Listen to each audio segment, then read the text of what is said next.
Spiral,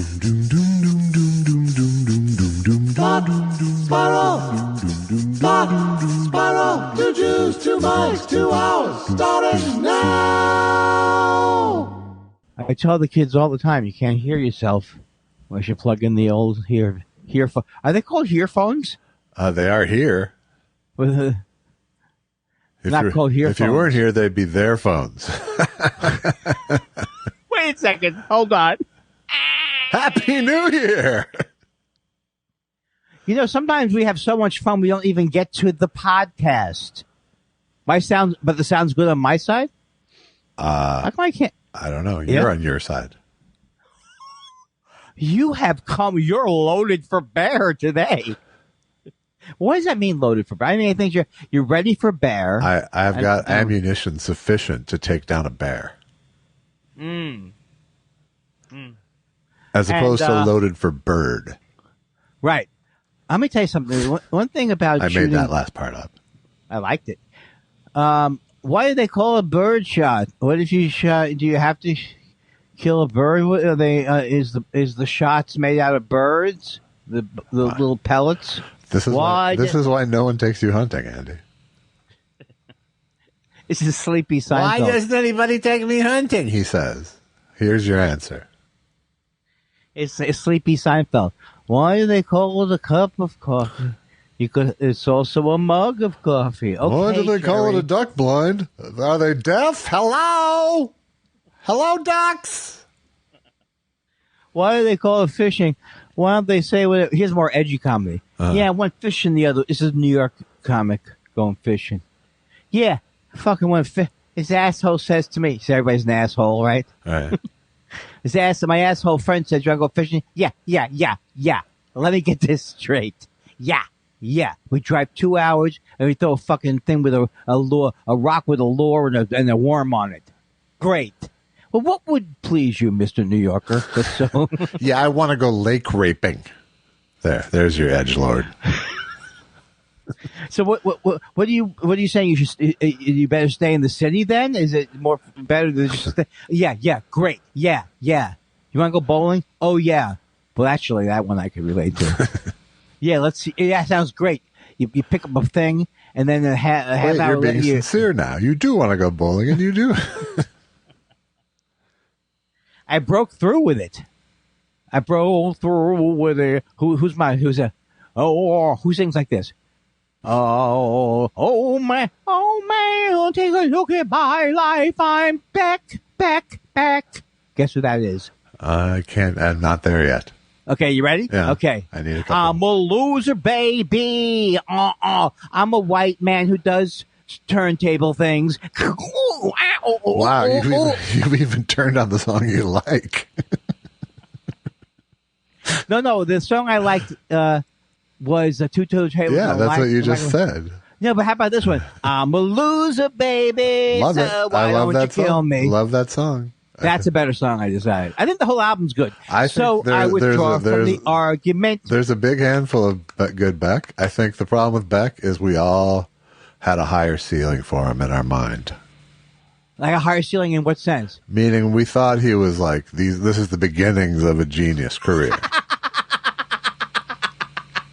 He was peaking with 2 turntables and a microphone. Pretty much. He peaked, yeah. I mean, he hit his ceiling. And we all do at some point, you know. Not me, my friend. I expect to be funnier. You hit your ceiling and then kept going as a hologram. Oh, I drank hologram coffee the other day. Counterculture makes it. Did it go right through you? Yeah, I didn't even have to drink it. All I did was look at a hologram of it for 3 hours. Huh. That wasn't as good? No, it took you 3 hours to come up with that? Wow.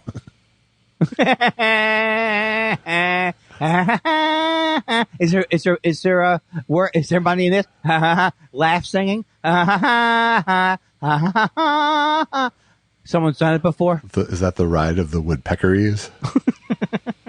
You look out of focus to me, but you don't need to be in focus. Well, maybe it's I just hope your voice is okay. All right. Oh, no, I look good. Oh, come on. You might look good. You know I look good, right? You don't see good is the problem. Oh, no, you look good. You look fine. Do you have a wristwatch on? Do you always have a wristwatch? Have I never noticed that? I do always have a wristwatch on, pretty much, yeah. See, here's the thing. I never watched wristwatches. And I mean, I like wristwatches. I have my daddy's wristwatch, which I do want to wear. But then I feel like a wristwatch is something you do when you leave the house sometimes. Huh. Why are you staying home looking at your watch? But you might say, knowing what the time is not relevant to indoors, outdoors, whether you're home, whether you're at the beach. You always could want to know what time it is. I do always want to know what time it is. It's not necessarily to keep me on schedule. Aha. Oh, almost pulled the thing out. Right. But I'm not one of the, I don't like taking my phone out to see what time it is. Oh, I think that's smarter. Which is Not how a lot of smarter, people but more reasonable. The other thing is I just like watches. Yeah, I do too. I like them too.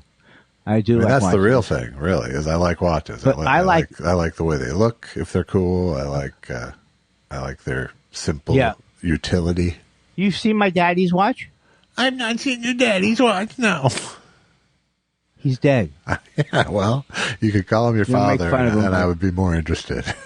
You better not make fun of who did I say again? My daddy's watch. Here's a guy. Here's me. Completely. You better fucking never bring him. What were we talking about again? What sort of watch is Daddy's watch? He had a Rolex watch where you could see into the watch. Yeah. And it's really cool. Would that be a Rolex? Through the glass on top, like? No, it's not a Rolex. No. It's a Bulova. I'm so bad now. I'll have to prepare this for you. It's a and Bulova? Come on back. It's not a Bulova. He has a sweet watch. I think you're a little full of Bulova here. The watch I'm talking about, which it couldn't have been an Accutron. That's what it was. It was an Accutron watch. Well, he's never had a Rolex. Yeah. He had an Accutron watch, which you could see all the workings all the way through. Uh-huh. And then he had like a month thing that you could change. I don't know. I'm very confused. Yeah. But I liked his watch. I used to be a swatch man. Yeah. In high school, I wore swatches. What do you mean in high school? They came out when I was 50 in high school. I used to love how sleek they looked. Yeah. Well, most of my watches are pretty thin and sleekish. That's generally my taste. Well, looks like here's me trying to divine something negative out of something you're saying. Oh, well, someone has a lot of verbs and adjectives and sentence structure today. Whoa, I guess I must have hit a nerve. Ever since I married an English teacher. I've been using it. But here's the other thing I want to do. I know this is the thing. It's not that I want to even, I don't want to get in an argument because they're arguments where you don't really have they're phony arguments. Yeah. Should Neil Young have sold his catalog? All of this kind of stuff, right? Yeah. But I do ultimately think it bummed me out because first of all, I look up, I go, oh, one of my favorite songs. Ooh, not him singing it. What did he do, Old Man, is what you're saying? Yeah. Okay. Yeah. And it was about Tom Brady and the other football players, a football promo.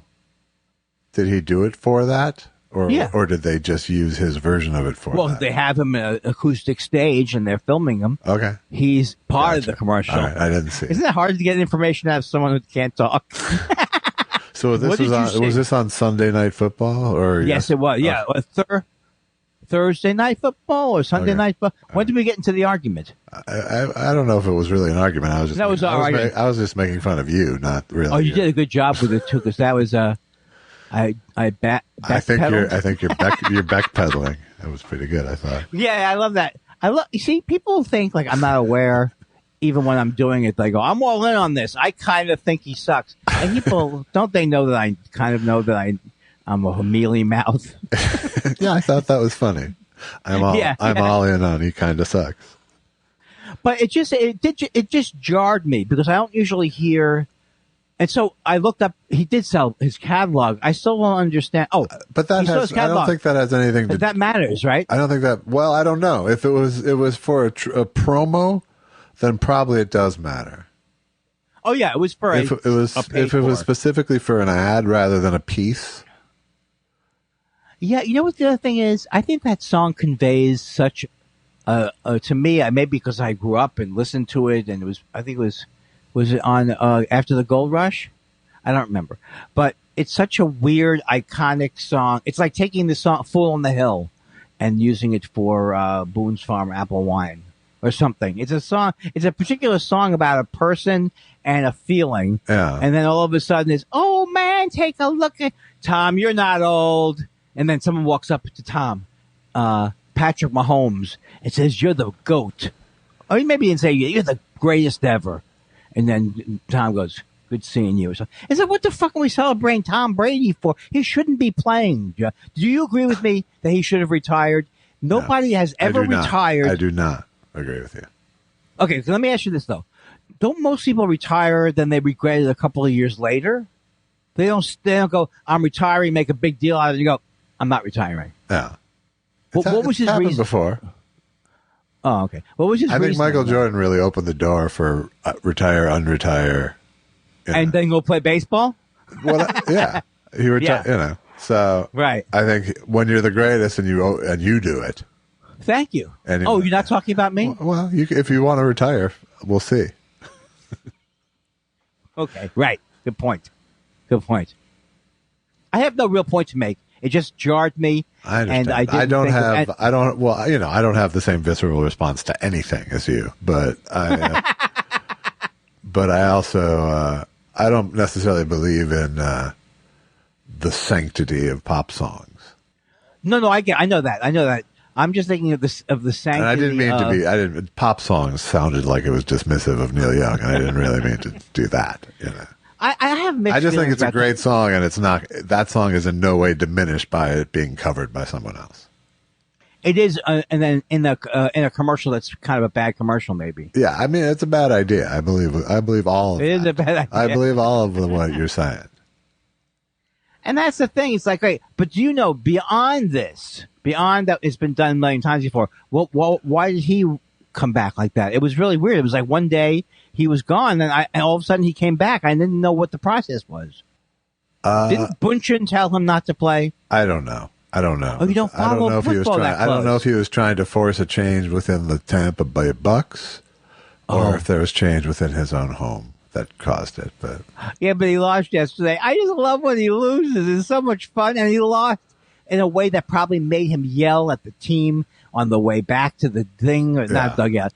He lost. Yeah, it was a sad. You saw it? I saw the replay of how they lost so sadly. Yes. And I only laughed because the Jets sucked again, and I need to have someone to yell at. But I just love the fact that he wouldn't retire from a sport that you really don't want to get knocked in the head at a certain point. I mean, you've done it. You did it. Congratulations, George Blanda. You're 52 years old. You're just kicking field goals now. Yeah. The greatest thing in the world. We love George Blanda. But no one wanted to see George Blanda get hit by a blindside melon. Well, first of all, he's 42, not 72. It's not to the point where it's sad. It's not like watching a street crime, seeing a 42-year-old get knocked to the ground. I thought it was sad because, again, I go with the instant. It would be sad if he was sucking his out there, but he's a competent quarterback. Whether you think he's at the top of his game, I don't, who cares? But who cares? The top of his game. No, but I would have thought you would have had some kind of opinion about the fact that he went, "I am retiring." They had a big deal about it. Yeah. They had monuments put up on the field. They had a dinner, a luncheon. And then all of a sudden, no, wait. I'm sorry. That's not true.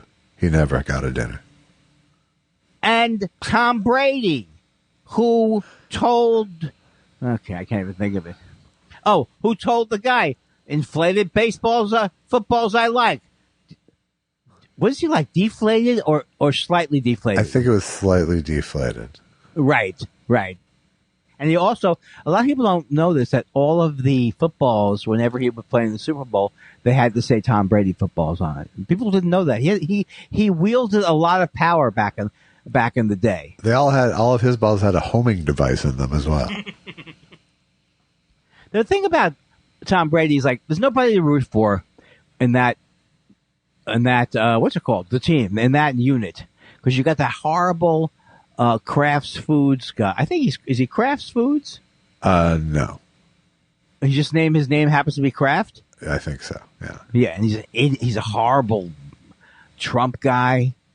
And he's going up against the NBA, who, of all the leagues... Who is? Brady, when he went up against the NBA, when they tried to suspend him or whatever. Why would Brady go up against the NBA? And he's taking a little time out for himself now. All right. Yeah. Okay. I'm not busting your chops. I'm just trying to follow what the fuck you're talking about. I think that's the type of thing that in the home people will give you awards for. I couldn't believe it when you started talking about why the Yankees left Ebbets Field and you just let them go. No, it's good when you can identify the fork in the road, frankly. When the NFL went up against Tom Brady and that scandal with the football, who do you root for? The NFL is the worst organization for doing all the things that big corporate companies do. Like, we don't want them if they don't want to do the Statue of Liberty. All right, what else is in the news? If they don't want to do the kneeling or whatever the thing is, like they were all for whatever Trump wanted to do. They are more like Trump, the NFL, than maybe any sport. And yet Trump turned his back on them. How did he turn? What did he do? Well, I mean, first of all, Trump came into office with a huge fucking vendetta against the NFL to begin with because he couldn't get a team from them. He couldn't get a team, right? But then he got the whole country. Do you remember that he got the actual? Not me, not normal people, but the whole country to actually question whether someone has to do this. Is it the Statue of Liberty? It's like it's Pledge of Allegiance. Is it the Pledge of Allegiance? It's the national anthem, for fuck's sake. I have to admit going in today that I am tired. Okay. And I normally don't like to say that I'm tired because what's the point of it? I know you're a player who doesn't like to give excuses. There's no excuses. If I'm on the field, I'm at 100%. I was thinking the opposite. I will give every excuse. Every excuse. Oh, that you didn't like that show? That's why they won't let you do post-game interviews. I just think it's a horrible organization, the NFL.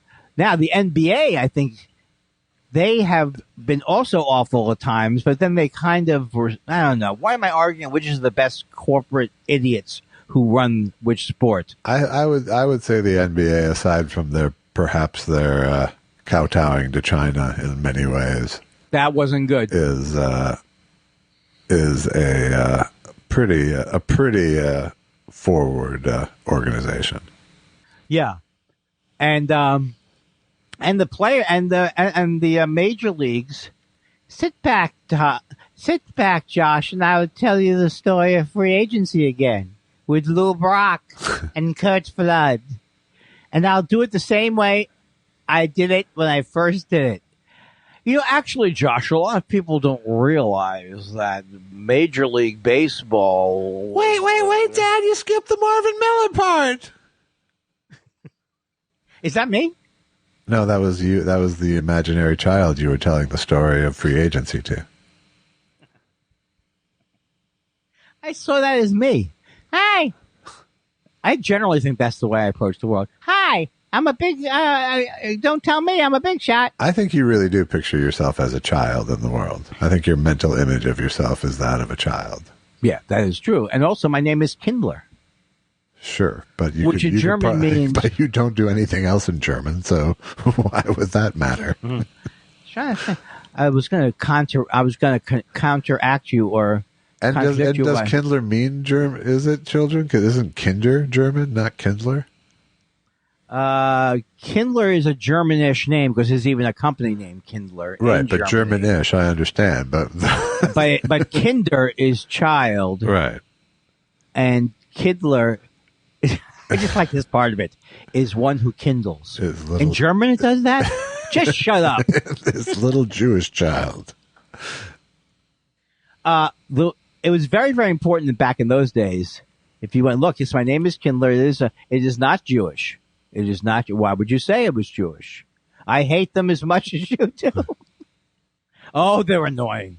Oh, this is me trying to blend in Germany. Gotcha. 1939. What's going on? What's going on, Adolf Eichmann? My man. What if I was in Adolf Eichmann's tennis class or his racquetball club for years? He had no idea. He said, they're getting ready to round up the remaining Jews. Kindler. Are you Jewish? That's the way Eichmann talked. What? I'm not a Jew. Well, you play the racquetball like an Aryan, but let's see you in the shower. No. I had a penis accident when I was young. It's true. He did. It's true. And it cut off not all of my penis. This is the little crazy part. Not all of my penis. It was one of those weird accidents that covered up Well, almost it the appears amount. it was most of it. Just the part that the moil usually. What was that word you used? Seize him! Oh, can I see your face? Can I see your crazy German face? Seize him! Is that the sergeant? Sergeant, No, that's... it was a little Colonel Klink, and it was a little bit of the Nazi's face being melted at the end of Raiders of the Lost Ark. Seize him! Hey, if they had a show like Hogan's Heroes during World War II, Where the Nazis were played by Jews? Don't give anybody an idea. So you say things that you know are ridiculous, and then somebody's going to go, I heard it, and I'm going to do it. Someone said something about Thought Spiral today. No, they didn't. No, I get it in cameos a lot. But people say, I mean, it's really nice to hear it, I think. They go, long time Spiral, that type of thing. They go, I would pay to get you without Josh. No, here's what they say. Josh is too expensive. Right. He's too pricey. Damn right I am. I still think you should... No. I was going to have you open an account. Why? You don't want to. Why would I? No, it would be soul-crushing for me. For you. For you. It's great. For you, that's fine. No, it's not soul-crushing for me. Everybody has their own version Well, you of get requests. I would check back and oh. And, oh. Hey, let me check. Oh. You would get so many requests from a lot of first-year Mystery Science Theater lovers. I might get a first little wave. You get a wave. Everybody gets a little wave. Yeah. Look, there are people on there who are season 4 of Chef Battle. The problem is, I think people probably can see through me enough to know that they could actually just email me and go, hey, will you make me a video? Yeah, sure. Well, Josh, it's been quite an annuity for my old age of my cameos. Do you think I can do it in the home, too? Absolutely. I think by then they'll have a little studio set up for all of you there. No, you're going to do these things. I mean, the home will take your money for it. I think they'll probably have you in some sort of a farm situation. But I'll be like so old, I don't know how to get on Twitter anymore. And so I can't do any more of these. Just another 7 hours, Mr. Kindler. You signed a contract. You promised me that with all the Twitter. I just want some coffee. No, it makes you jumpy, Mr. Kindler. No coffee after 11 a.m. for you now. I hope I'm not one of these people. What the fuck? One of those people. Well, I can't get a goddamn New York Times here? Fuck you. I'm not going to be that way. Because I'd be afraid I'd be mistreated. Absolutely. It's not because I'm a loving person. No, it's strategic. Someone who goes in there and throws their weight around like they're still in the mafia or something like that. Like Cousin Junior, Uncle Junior when he went away. Right. I was thinking, and I suggested this to Susan the other day, my wife, as opposed to Susan. I said, let's watch The Sopranos back from episode 1. I really want to do that. And then she said, I don't think so. I said, you know what? I'm not in the mood either. Yeah. I used to do that a lot in the old days when there was less if I had something on DVD, I'd watch things twice. I watch movies. Yeah, but that was just to justify your investment.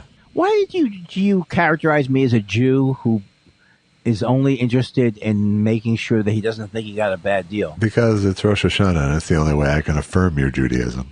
Is it today? Yes. See? Happy Rosh Hashanah. And I always say, why would the Rosh Hashanah? Can't you take your time and enjoy the Hoshana at a more leisurely place? 65 degrees down on the Jewish GT. You're listening to Jewish Radio. I tweeted yesterday something like, as a kid, I thought that Happy Jew Year was the height of Rosh Hashanah humor, really. It was. It still makes me laugh.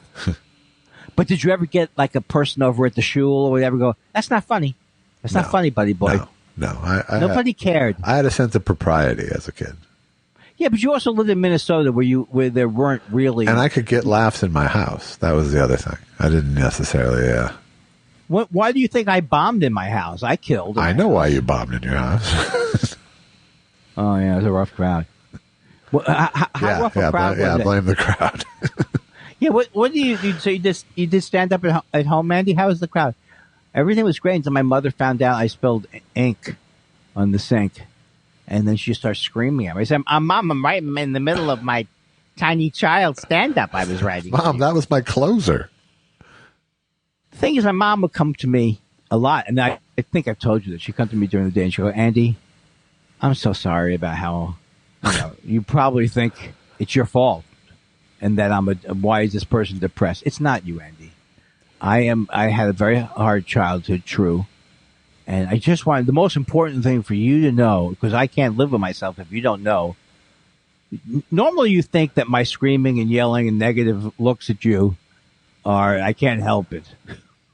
But I just want to let you know that, I forgot the bit. Do you think I forgot the bit because of the emotional damage of it? I was about to say, is that where you go to bed each night hoping you'll dream?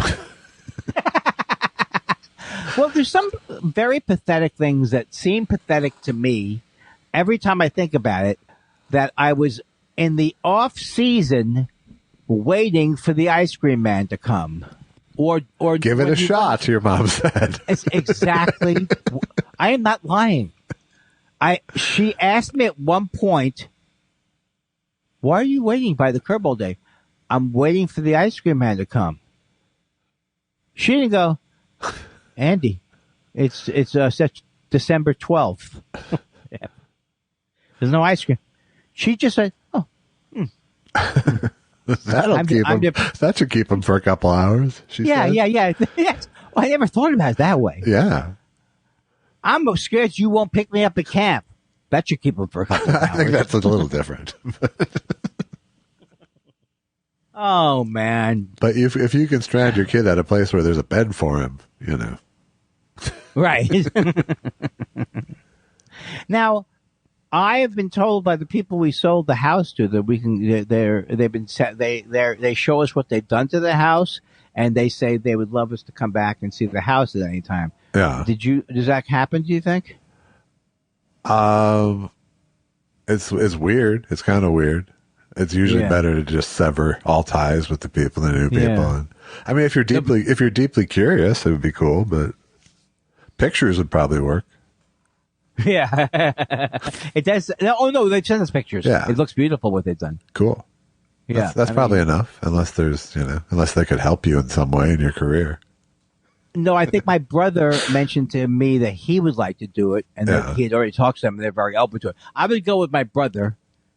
It's a little easier for him to do it, I think, because he's Brotherton. No, because he lives there. Yeah.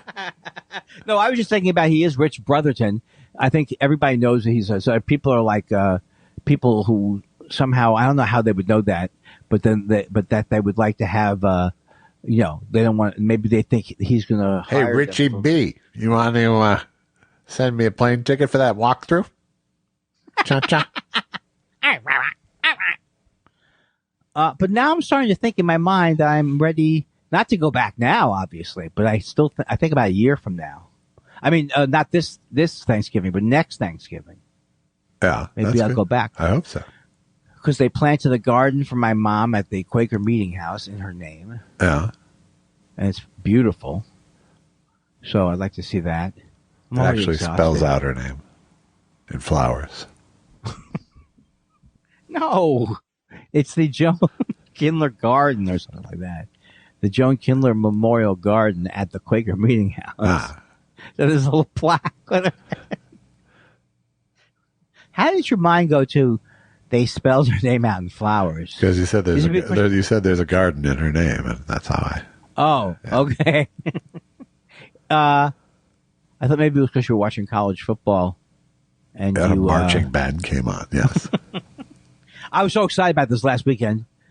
Now the Mets are still doing very, very well. It's exciting, but I kind of like juiced myself up into thinking that maybe the Jets will come back. They won one game. I'm afraid a sports chat portion of the show was last segment.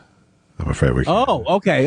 Well, can you put it for a future chat? I will. Well, it's the only thing I'm excited. The only thing I'm excited. Let me just jot this down. How about the Mets? All right, I got you. Okay, but talk about the Mets. You know, Keith Hernandez got injured. And I hear in the booth. Accident. Yes, not in the booth, but this guy. If you don't know, which you might not know, he was one of the best. He might be the best first baseman there ever was. He won 11 Gold Gloves. He was an amazing fielder, amazing hitter, and he's had several different accidents. And this was one where he had his coffee. And they all involved his feet. His feet? Yes, because clearly his hands were great.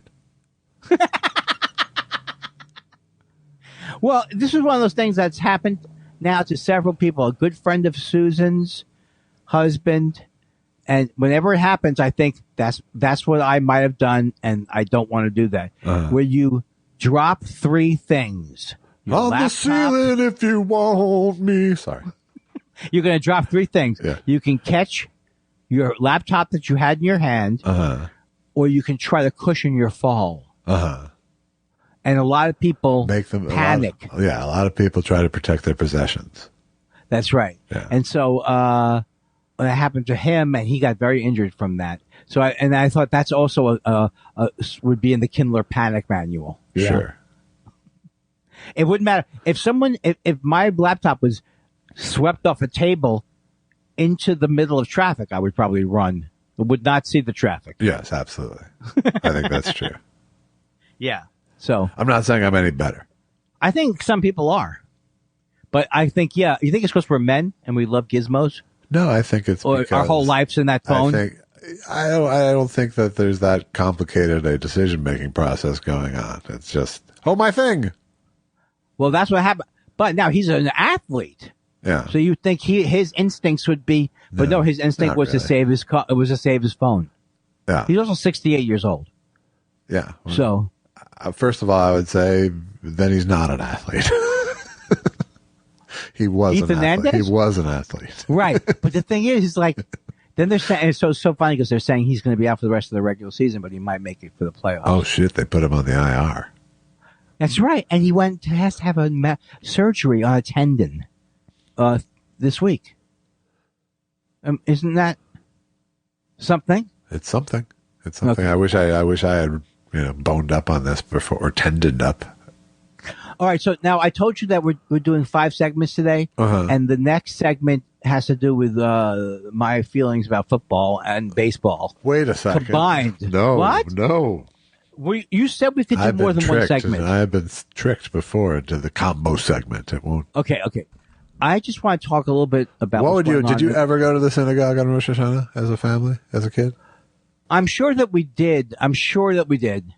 But you had to, because you were members of a synagogue that your mom. We were members of a synagogue, but we were hypocrites, though. But people who only go. You only go on the high holidays. There's, Right. So I'm sure we did, but as soon as we could withdraw from that.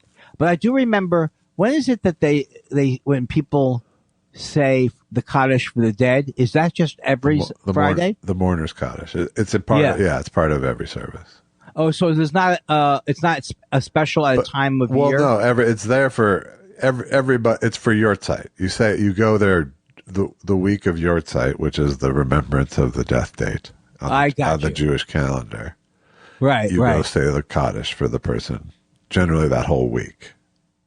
But there's nothing. Okay, so Yom Kippur, which I'm not really I'm really not sure what the purpose of that is. Is it like confession? Essentially, it's confession. It's it's the primary holiday in Judaism. Right. So I never that we didn't get. And the we got Passover. The Passover concept essentially is that in the period between Rosh Hashanah and Yom Kippur, which is 10 days, it's basically like whatever step it is in AA. You sort of make amends with the people who you've wronged, or seek the forgiveness of people who you've wronged in the previous year. Well, that sounds like a good thing. And then, basically, Yom Kippur is the day at which your account is closed for the year with God. Oh, I'm sure that works very well with Jews. So you clean up all the business you can in that 10 days. And then you go to God with your spreadsheet and go, here's what I got. God puts it into his book. And you move on to 5783. Except it's a good thing for Jews to do, but many Jews do not observe that. But you atone to people first and then to God. You spend all day fasting and asking for forgiveness and all that shit too. In really obsequious terms, I have to say. I mean, towards God or yes, towards God, yes. I feel like the fact that you know all the holidays and I don't means that you had a... Well, knowing Yom Kippur does not necessarily make me super Jew. Let me just say. Well, you said a word I've never even heard of. You do your yahrzeit. You do your yahrzeit. Yahrzeit, yeah. Okay, the only one that we I grew up in a conservative Jewish house. I mean, not a conservative Jewish house, but raised as a conservative Jew. As a conservative Jew. It was a conservative Jewish house. It just wasn't an observant one.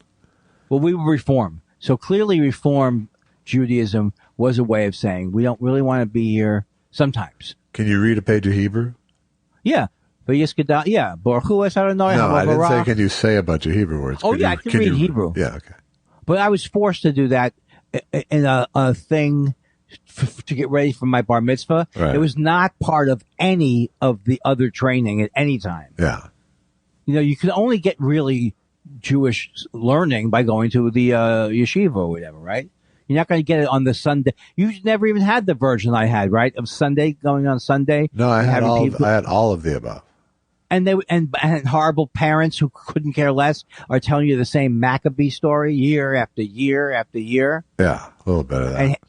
And Haman, he was swinging while Mordecai was singing in Shushan, Shushan long ago. Hamantashen. Potato. What's the thing where they go and they open up the Torah like a big thing? Like, isn't that like once a year with that? Well, there's Simchas Torah, which is the celebration of finishing and restart. The Torah is portioned up into 52 or however many Jewish weeks there are. Oh, and so it's read once a year, basically. Is it all based on when the temples were destroyed? Well, that's a separate issue. That's a separate issue. Don't. Oh, yeah. No. Well, the temple was destroyed. This has been happening since before the temples. Oh, okay. I'm very. The point is that like when you had your bar mitzvah, there was a Torah portion that you read. Yes. So each week there is a portion of the Torah read. No, we read half. It doesn't matter. Each week the synagogue. The half Torah was the joke. It's not a good joke. Okay. Sorry. And so it takes a whole year to go through all the portions. Yeah. And then Simchas Torah is the celebration of having finished and restarting. No, I like to hear it. I wasn't snoring. I was saying the Jewish CH. Ein Keloheinu, I've told you this before, is my favorite song because it was the end of the service. Right.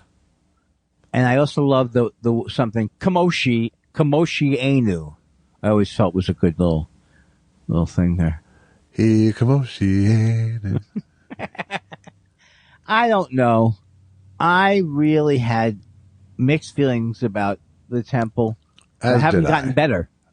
but it hasn't gotten better just because you know what? I keep thinking, what if I had this wonderful childhood where I was taught the philosophical underpinnings of Judaism? Well, what country would that have been? Certainly not Kindler, Stan. I heard you're a big Kindler stan. Yeah. What is that? Does that mean you hate the person or No, you don't love, hate them? you're totally okay. It's a reference. Was that person named Stan? It was what person named Stan? Is it? It's from the rapper's song. It's from the Eminem song Stan. Yeah. Yes. So his name was Stan in the song. The Psycho fan was named Stan. That is unbelievable. Cold and wondering why got out of bed at all. He did it with. I remember he did that with Elton John. Because he was getting homophobia shit. So Elton John decided to appear with him to back him up. Tears got cold and wondering why got out of bed at all. That is a great song. Yeah, that was. I think Dido's song was the chorus. Oh, then why am I? You know what? You just once again confused me. The Stan song is all "I told you I loved you," and then you told me both. "fuck you." It's both. And he then. So they did a combo song. Exactly. The chorus is the chorus of Dido's song. Are they? You could almost say that there's a certain sampling of things going on. They sampling. I like that word. You could say that. Sample. Like a Whitman sampler. Yeah, it's the technical term is smidgening, actually. Smidgening sounds like Yiddish, but it's not. It's not. It's not. It's very Christian. Smidgen. No. All right. If I did die, this would be the worst time. I don't know. You've heard worse? Yeah, I'm just saying. You might wanna. Now, what is going on with you, Josh? Do you have any new things to report? I know you hate when I say that, but is there any movies you've seen? I thought I was going to tell you about a movie I'd seen, but I guess I didn't. Huh. I told you about somebody in 88. Yes. Okay. So no new news since then. The one about the lady who's Nico. Yes. I'm trying to think what I watched. I watched a Joan Collins doc. I think I may have seen that. Is her and your sister? No, it's just her. Oh, okay. And when was it? Oh, I saw a doc about her sister. Yeah. What's her name again? Jackie Collins. Yeah. Okay. And how was the doc? It was pretty good. It was a lot. I was sort of a lot of it was sort of book on tape-ish. And I think that's what a lot of the text of it was, but there was enough of her being interviewed and talking specifically for the film that it was. I don't know. She kind of reminded me like of a female Debar in a lot of ways. You know, she both was of and outside of the whole thing at once. You know, she had a real self-awareness, I think. But also, the narcissism to drive the whole thing. But she's fun, she's fun to hear tell her story. I thought, you remember I interviewed Jackie Collins on the other podcast, and she was, she was really fun to talk to for an hour. Oh, that must have been great. She just recently passed, right? She passed like a month after we talked to her, and there was like no evidence she was ill in our talk. That's how I want to go out. You know me, Josh, as I get close to death, I'm not going to tell people about it. I'm not going to say, I keep it inside. You know what I mean? Keep it quiet. I'm a quiet man. I will film every part of my disease. I will have it sponsored. And the day that I die, I want everyone around me. And I want to say things like, please, this is really more significant than other. I was doing a narcissist dying. I'm dying, Josh. Wow. You don't really have to work that hard, Andy.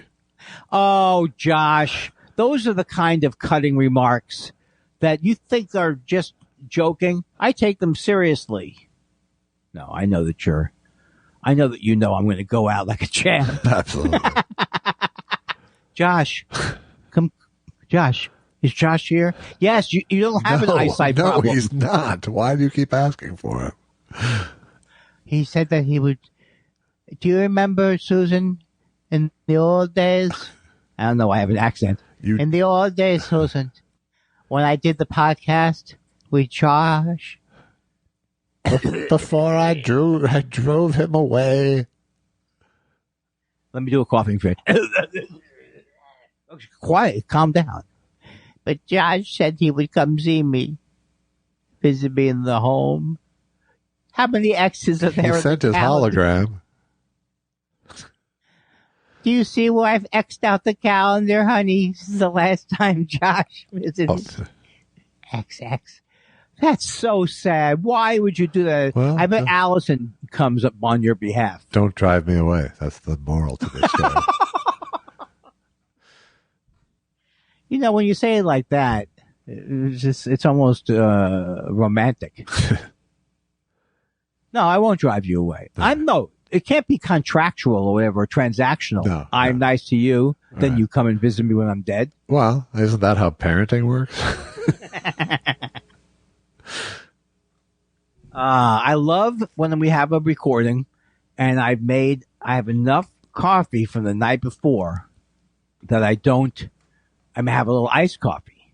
I don't have to make a pot of coffee. Huh. Isn't that a great story? Tell me if any of these are great stories. No, not yet. Not yet? Okay, no. Keep going? Yeah. Or keep going or don't go.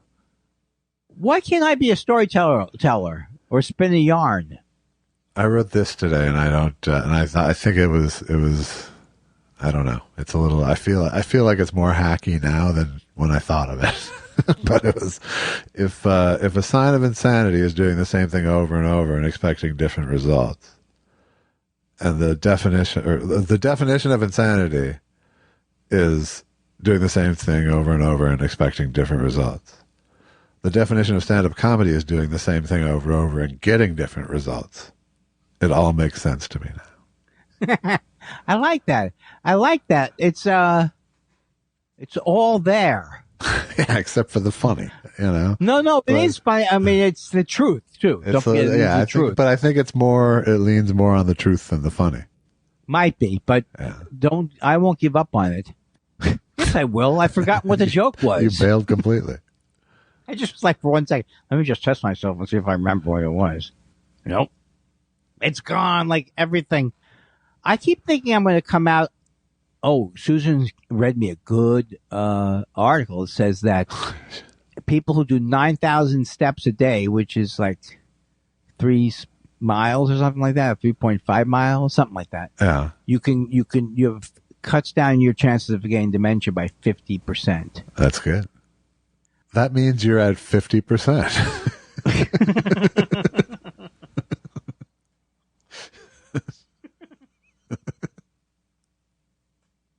I don't know why those Prevagen commercials bother me more than everything else.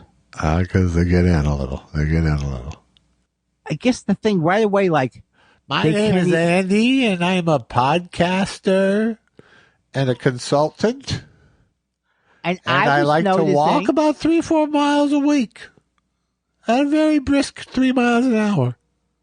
I tried Prevagen. I've been on Prevagen for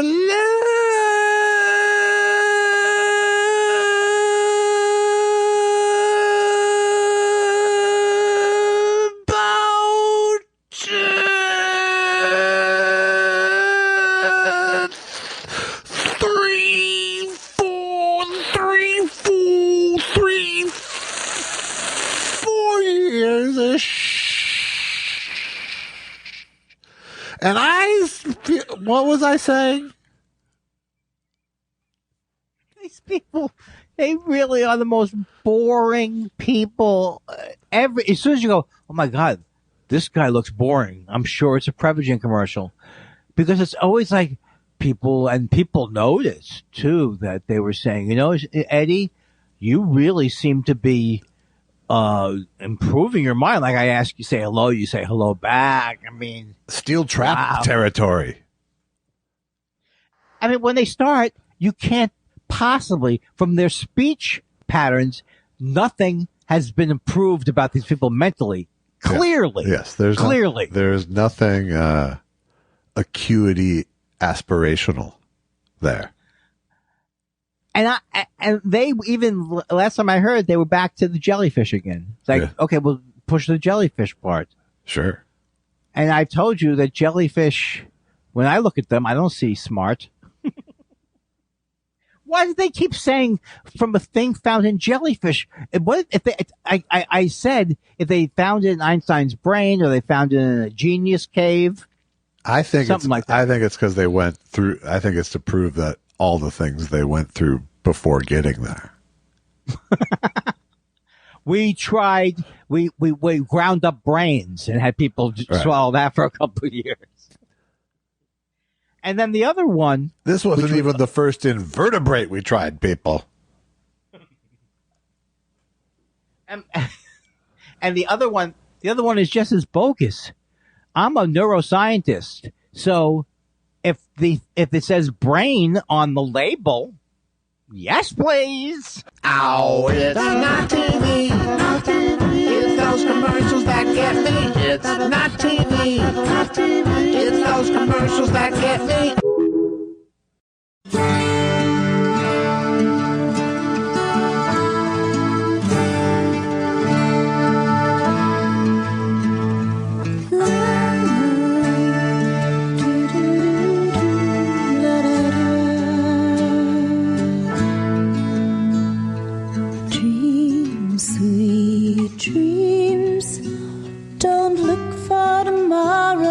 Troubles tonight.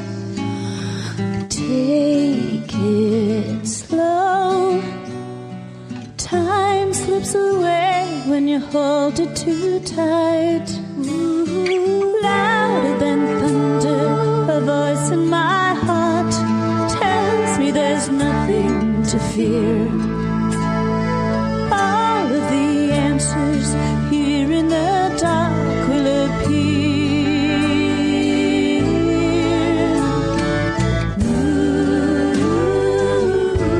Just hidden by years. All things come in time. The answers are here. They're just hidden by years.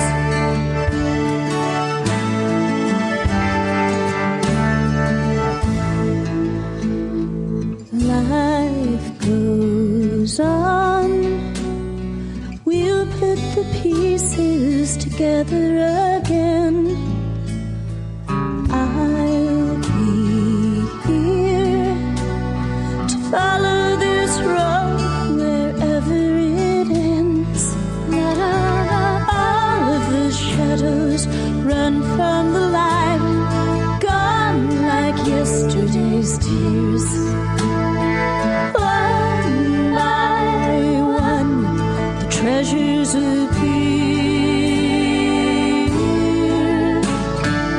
Ooh, they're just hidden by years. All things come in time. The answers are here. They're just hidden by years.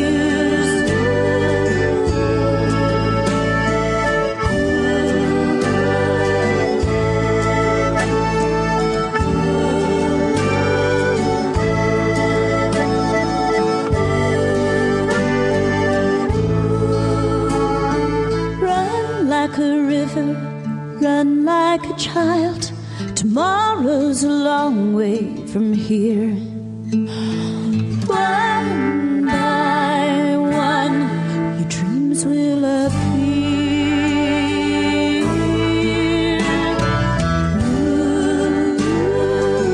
Ooh, just hidden by years. All things come in time.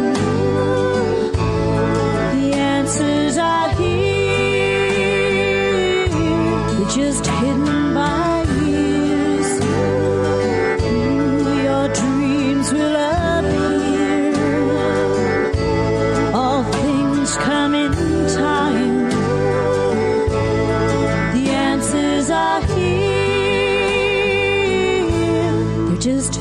frozen by years.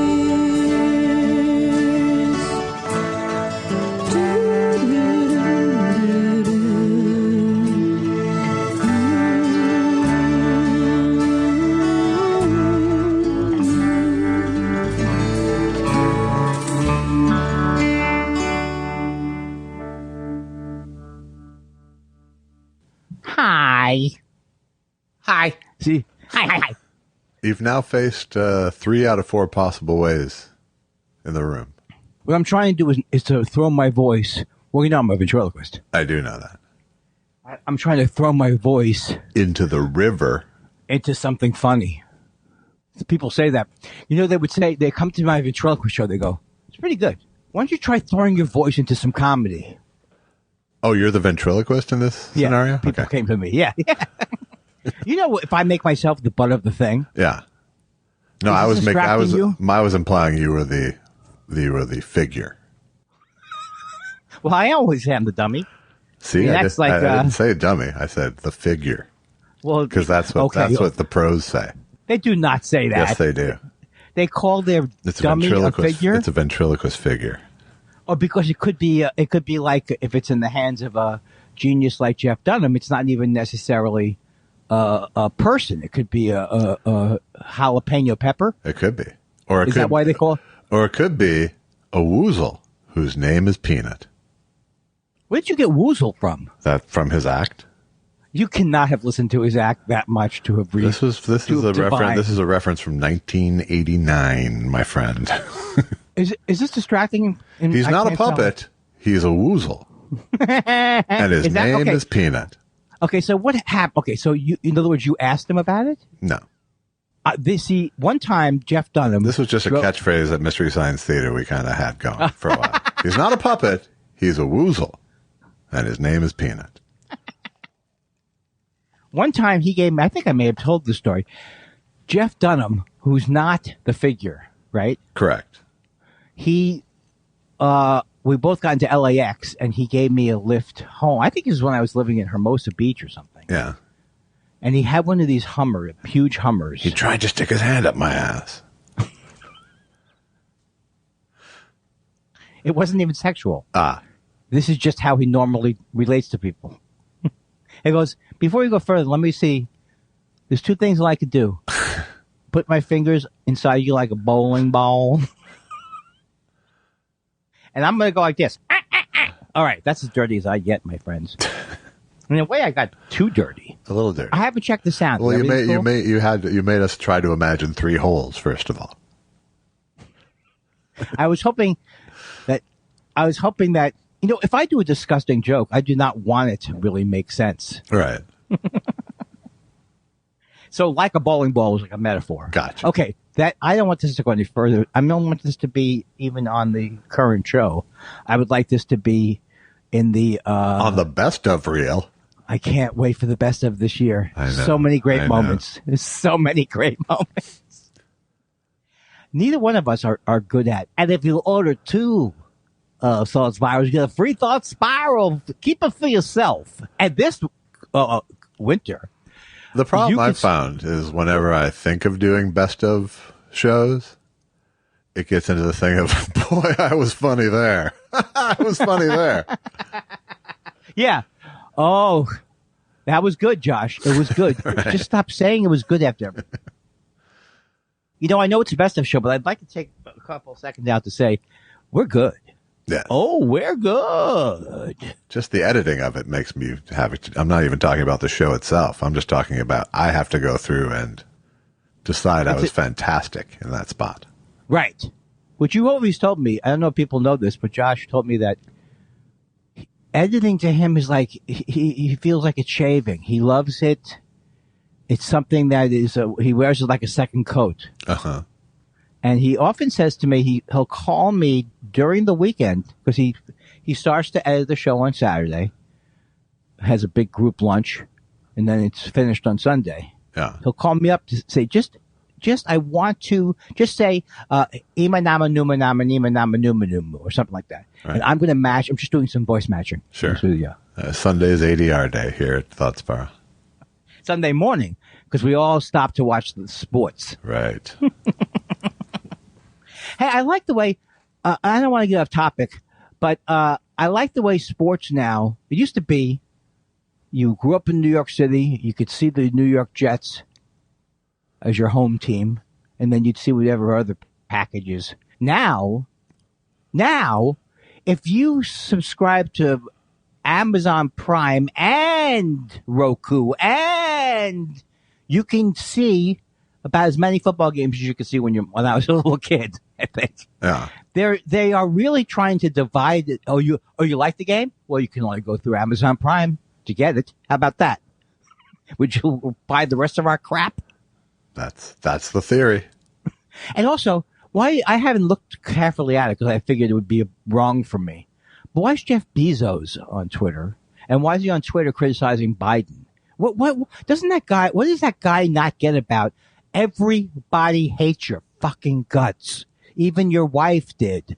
And you got divorced. You're a terrible, terrible man. Nobody uses Amazon. He goes, you know what? I feel pretty good. I was able to they have the worst commercials in the world. The guys in the bar. I have to back you up to nobody uses Amazon. I'm sorry. No, nobody uses Amazon and says, the good guys. I'm giving it to the good guys. Right, that's true. Today. This is right. This is a good guy. So they had this commercial where there's a guy in the bar and he's like, I don't know what to do. You could, the thing with shipping things to yourself is you could have a new dream every day. I'm paraphrasing. Yeah. One day it could be a cheap plastic thing that they ripped off from somebody else and built. And then he ends it with, I'm going to check on those tater tots. I haven't seen any of this. So anyway, check out Jeff Bezos, folks, because he's just the biggest asshole in the world. And he thinks that we want him to weigh in on how bad he thinks Biden's doing. Do you want him to weigh in on that? I do not. I think I'm be able to. Do you think I've added some more delightful touches to my hate? I think that makes it a little more palatable. A little bit. What is that? Is that good? I think that's part of what you've added is the wheeze, the hate wheeze. Oh, hold on. The UPS is at the door. I gotta get my knock. Oh my God, I'm scared. From Josh. Amazon. Oh my God, Amazon's at the door. I'm just freaked out. What if I have to meet them? I can't meet them sober. Hi. What will you have for me? Well, excuse me, sir? Well, that's why I'm not on Saturday Night Live. That's my sketch version of it. He can't get through an act out. Don't look for a sketch work. Sketch work.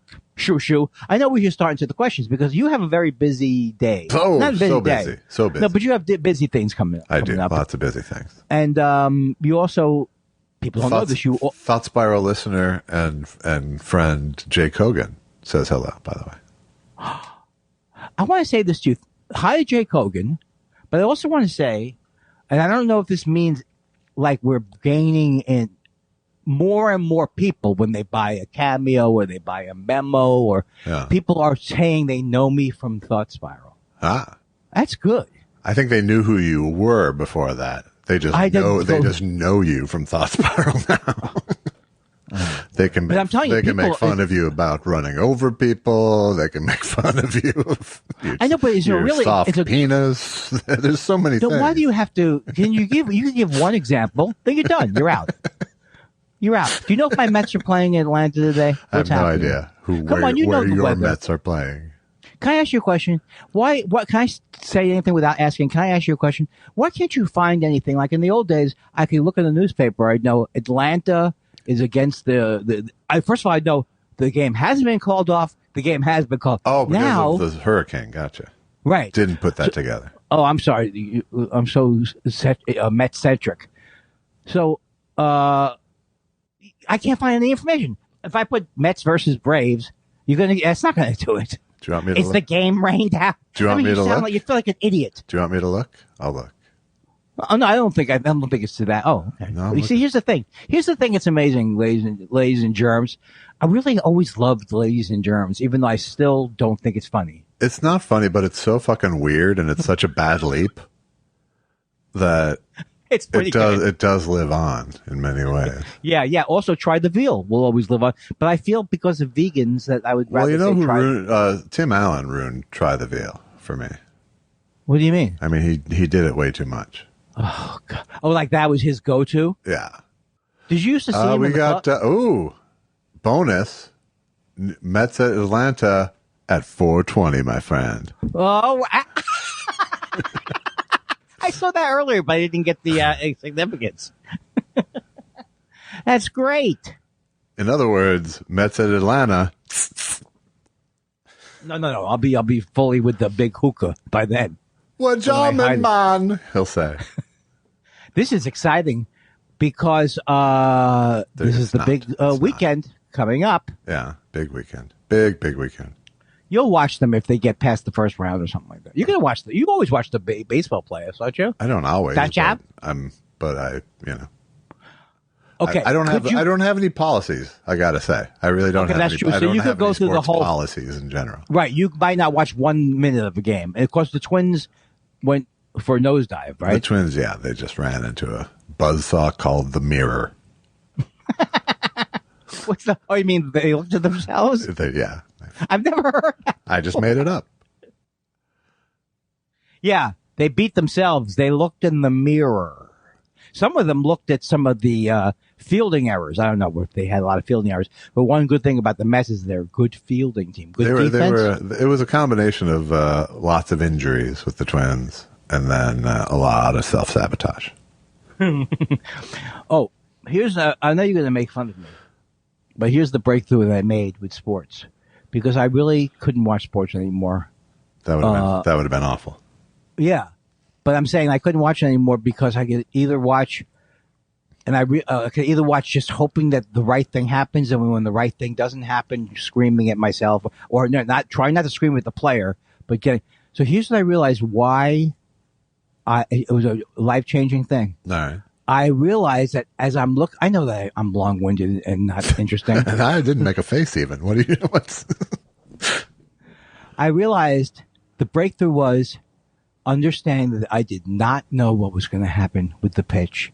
It's not necessarily that the fucking Mets blew it again, those idiots, like my parents. Oh, what's the doorbell? Someone's coming to shoot us, aren't they? Why else would the doorbell ring? Oh, the bottom of the ninth, 2 outs, he's going to strike you. I realized I really don't know what's going to happen. And then was I able to convince myself I don't know what's going to happen. I can enjoy the game a lot more. I don't. So okay, I'm praying for them to get a hit, but I'm assuming they're not going to get a hit. So what you're saying is that you're just sort of knee-jerk negativity. Yes. Your inbred pessimism. Yes. Was ruining sports for you. Absolutely. Because you couldn't even be pleasantly surprised. No, because it was either what was supposed to happen or what was gonna happen, which was failure. But if success just brought what was supposed to happen. Exactly. But then watching the Mets this year, they're a better team than they've ever been. So while I was watching in the old way, it'd be like a miracle that they got a hit with me thinking so negatively. Right. You know what I mean? It's like if someone's 0-2 or 1-2, it's over. What the fuck? So you go back to a clean count with each at bat now. I really do. You don't start in the hole. You don't start 2 strikes in the hole. Well, here's the thing. If I'm watching a regular season game in the past, which I've watched a few, I am not. If the Mets get down 6-0, I'm not going to watch. I'm going to fast forward to something happens good. Yeah. Right? But that's not going to happen now because it's the postseason. So I'm going to watch every game live. And I really realized that, like everything else, it's the fact that my parents were so judgmental, so much thought that the world, not just them, I'm sure it was generational. They thought things were not going to work out for them. And then even the one time that my mother had joy, because the Giants beat the Dodgers. Now you find out probably they were tipped off. You know that, right, baby? Yeah, sure. What do you think? Yeah. Am I going off topic now? I still think the Giants won the pennant. The Giants won the pennant. My mother was the thing is, my mother would always tell me that story, and I would always sympathize because I didn't like the Dodgers. So I would always sympathize with my mother, but I was realizing that my mother was very annoying. She was like, "What's wrong, Larry? What's wrong? You said the Giants, they won. They beat the Dodgers. And she thought that was, well, why is he getting upset with me? Oh, do you want to watch the highlights, sweetie? No, I don't want to watch the fucking highlights of the Giants beating the Dodgers. My father, I guess, loved the Dodgers in those days. Yeah. Before they went to L.A. Well, let me just say that the amount of baggage that you have just involved in watching a fucking baseball game on TV is mind-boggling to me. It is. But you see, the thing is, when you're a narcissist, not only do you overvalue yourself, but you overvalue every progress. Feeling and thought. Any progress. Yeah, okay. So this is a big thing. This is like this would be my sled is named Rosebud. Bull. Yeah. I do understand. I would say that I have noticed that the narcissists I know tend to have more epiphanies than most people.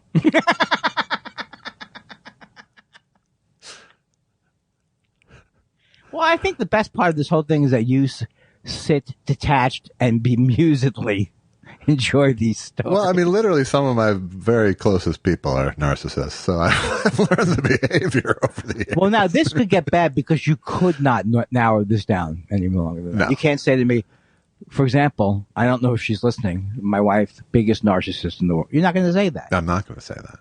But I can say that she comes from narcissists. Well, well, you didn't. I didn't, no. Any of us did. No. My mom a little bit. But we all went to the narcissism convention that one year. Nobody could remember seeing anybody else there.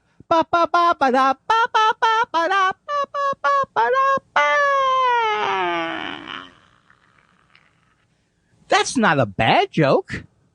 No, I mean, I'd tweak the phrasing, but it's there. It's there. Okay, go ahead and tweak the phrasing. Give it to me, and then book me on the road. We'll do it offline. Okay. Offline? We don't even talk offline. I call you all the time. I know.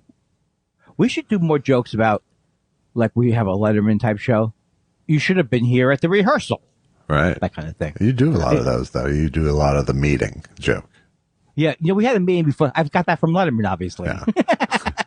I love that about him. Okay, I think I'm ready to go to the letters. What do you think? Do you have anything else?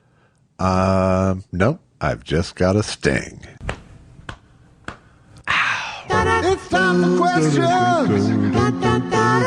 What do you want to know? We love your questions so much. It's half our show. Half our show. You know what? I bet Pickles this time,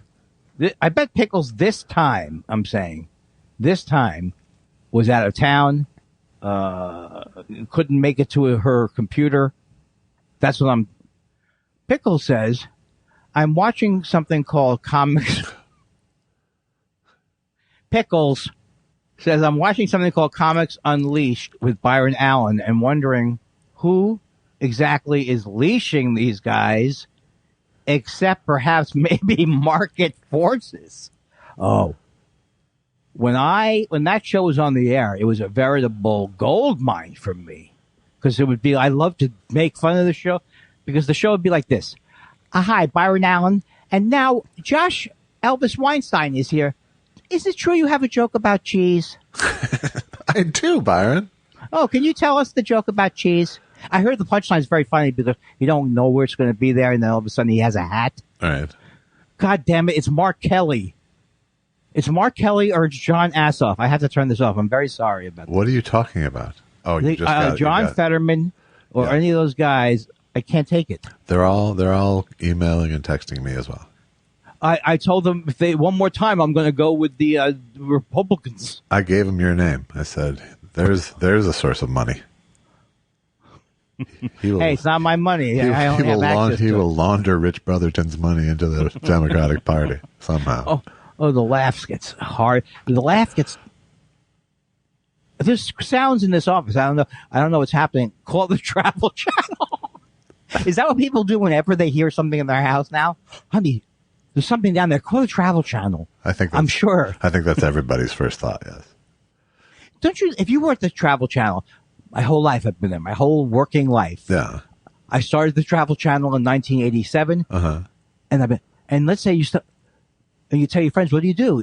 You don't get embarrassed? We have haunted, everything's haunted? Everything. Yeah. Okay, I'm done. These are the jokes of a shut-in.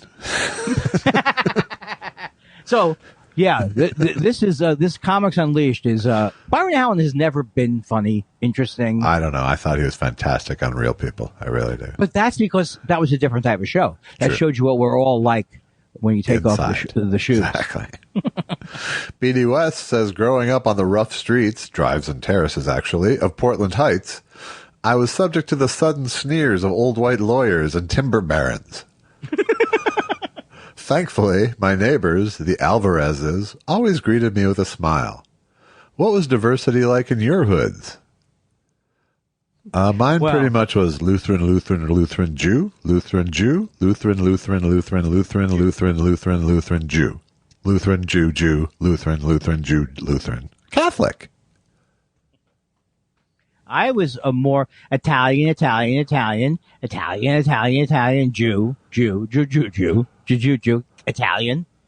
I don't know where Adolfo Coshiro is from. I have never heard that name at that time in my life, a Hispanic name, but I don't know what the word is, or Latinx. So, but then when I got to high school, junior high school, all Jews. Really?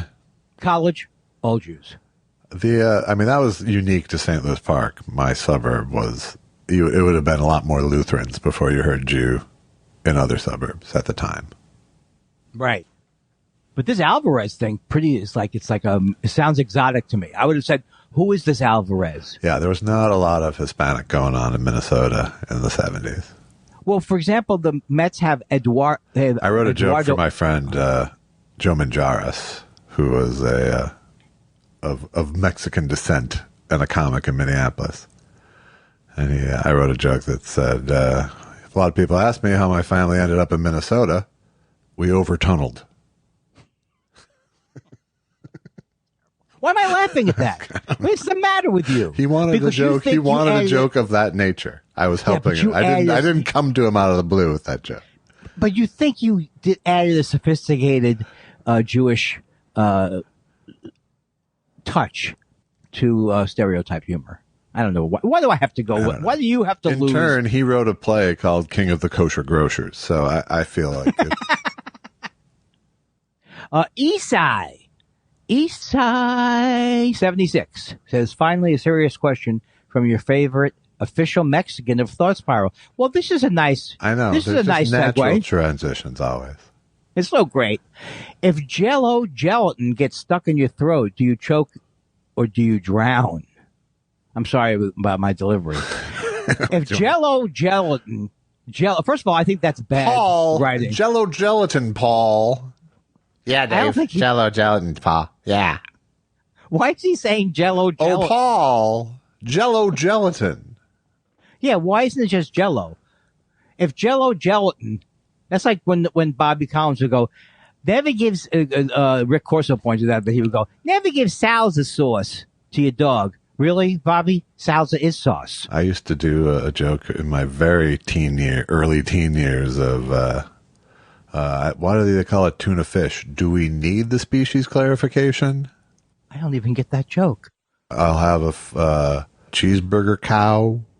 I'll have some lobster crustacean. I don't remember exactly how the joke went. Well, okay, you had to pay it off, though, or else the people didn't know what you were talking about. No, people got right? it, actually. Oh, shit. Quicker than you, that's for sure. But I did follow it up very quickly with. I told you they found out from my genealogy tree that I actually am stupid. They came back stupid? Oh, shit. I'm sorry. I told you that in confidence. It said, you're all Jew. Right. But interestingly enough, you're very stupid. It came back heavy stupid. Heavy stupid? Came back heavy stupid, yeah.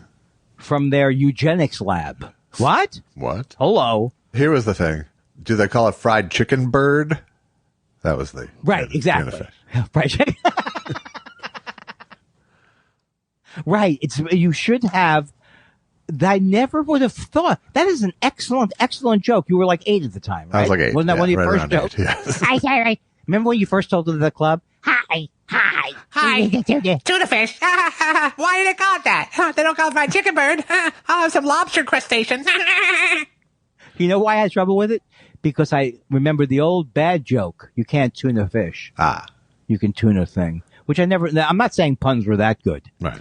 If Jello gelatin gets stuck in your throat, do you choke or do you drown? Hasta linguini, frijolaros? Frijolaros?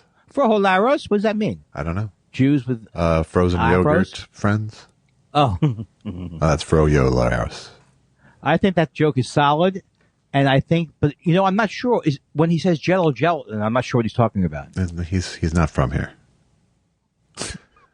Why? Because he's the official Mexican? Yes. Smarmy of Darkness says, I can't hear the word phenomenon without singing the Phenomena song in my head, replacing it with the phenomenon. Are there any words that do this to you? Are you going to be stuck with phenomenon now? He's talking about beep, beep, beep, beep, beep. Phenomenon. Beep, beep, beep, beep. Phenomenon. Is that a Marshall Tucker song? Is that what am I trying to think of? The Muppets? Is it the Muppet song? How did you go from Marshall Tucker to the Muppets? I was looking for an M sound. Okay. Now you can say when people at the trial, when they go, the fucking guy was crazy for years, and you can say, no. Sometimes alphabetically, he was pretty close, people. don't underestimate that. Dan Marsh says, hey guys, how much why am I doing that? I don't know. Oh, this is going to be terrible. This is going to be a question that is going to end up in an argument with me and Josh. I'm telling you that right now. All right. Hey guys, how much music do you buy these days? What format do you buy it in? And what old formats do you hang on to? All right. Now I want to find, I'm desperately trying to figure out where our point of contention is going to be on this question. Oh, you know where it's going to be. I don't. When it comes to music, what do I do that you don't do? I watch it on TV. Well, that's one horrible thing. I watch all my music on TV. I refuse to get Apple Music. And you think I care why? I think I don't. First of all, I don't have Apple Music myself. I thought you did. No, I have Amazon Music. Oh, because you like Jeff Bezos. You see my face? It's because my wife signed up for Amazon Music. That's why I have it. Right. But I have this old school. Okay, to answer the question is that, yes, I have CDs. I don't have much cassettes. But the question is, I buy music from Apple Tunes or whatever. That's why I don't buy any more physical CDs. Right. Anymore. So that's where I buy them when I buy them, because I feel like if it was all there for me, I wouldn't discover things. It's just like an avalanche. Well, a lot of times you want to discover the album that it was based on. I know what you're going to say.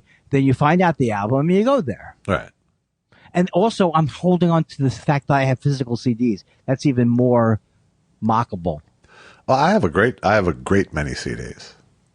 I feel that's a good I had format. a huge CD collection, and then I moved in with my wife and kid, and they just fucking tore it apart.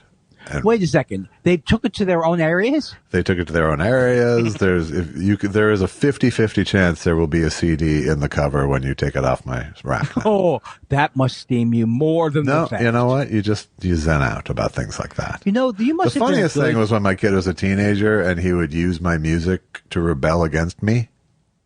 In what way? Like he got into Nirvana and grunge and punk stuff, but he mostly got it from my fucking from my CD collection, and he'd blast it through the wall, as if it was, Now, why was he? What was that time period? Was like, I don't like my stepdad. No, there was never. I mean, it wasn't. There was never any animosity towards me. I don't know why I even came up with that voice. Stepdad. I like it. Yeah, no, there was just teenage angst.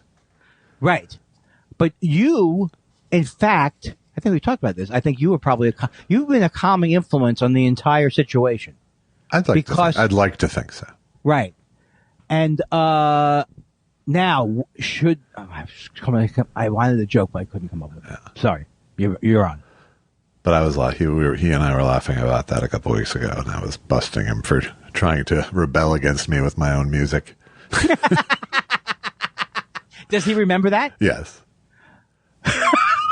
Well, wait a second. He wasn't. It wasn't. I'm just talking about a teenager playing music really to the point yes, of. exactly. I'm not talking really about saying, it wasn't an act of direct. Yeah, fuck and you're not you. saying he was plotting to get you. No, I'm not. I was so scared. You know what I had that most people didn't have? I had my sister's boyfriend for a long time. His name, I forget his name, but he worked at EJ Corvettes, and he would steal every day. He would steal lots of stuff. Is EJ Corvettes a restaurant? No, it was like a discount place on the East Coast, and so he would steal things, and then he also we never could get him to stop with that too. And then he built me my own little turntable, my own sound system, like a, with a preamp and an amp. Completely stolen. No. The stolen things were, you know what? I probably am trying to justify in my head. Yeah. I know for a fact he did not steal the system he got me. No, my system was so weird. It was like, how do you know that? No, I don't know that. But my system was XAM with the speakers. I don't even know what that is. XAM. I have no idea. I'm writing it down. Yeah. Okay. I'm starting to realize that if I don't continue, I may get into an annoying thing. Number it's like, well, why not CDs or something? I can't predict where I'm going to go. Yeah, I don't know. This is like you watching baseball. You went in thinking we were going to have a fight about music, and then you were. I would like you and me to sit down and try to figure out what each pitch is, or you can teach me. I can't figure out. They go, hey, it's a 4-seam fastball. Yeah. Why can't I know that? It's a sinker, cutter. Right. You know why? Because once I knew that, I would go, I want something else that's good. Give me my Banaka. I used to have, when I was a kid and actually did try to pitch, I had have you ever seen those trainer balls? What are those? There's balls where they actually have they have little colored things on the baseball where your fingers will go for particular pitches. Oh, wow. Is that how you learned? That's kind of how I learned what is it called? Why can't I write it down? I'm not going to listen to the show. Just look up training baseball or something, How about the win thing? Like these guys, professionals, they work on their swing with the wing. Win. You know what I'm saying now? No, I don't. It's called win. It's like virtual reality. So that you see like CC Sabathia, he's the father, and then the kid. I watch more commercials than anybody who says they hate commercials. Yeah. But the kid is using the swing. Win reality is called. Win. Yeah. Not WYNN. I think it's a terrible name. This is Win reality. This is a commercial on the Baseball Network that you're now trying to explain. I think it is on MLB.com. Yeah, I'm sure it is. And here's my other thing, Josh.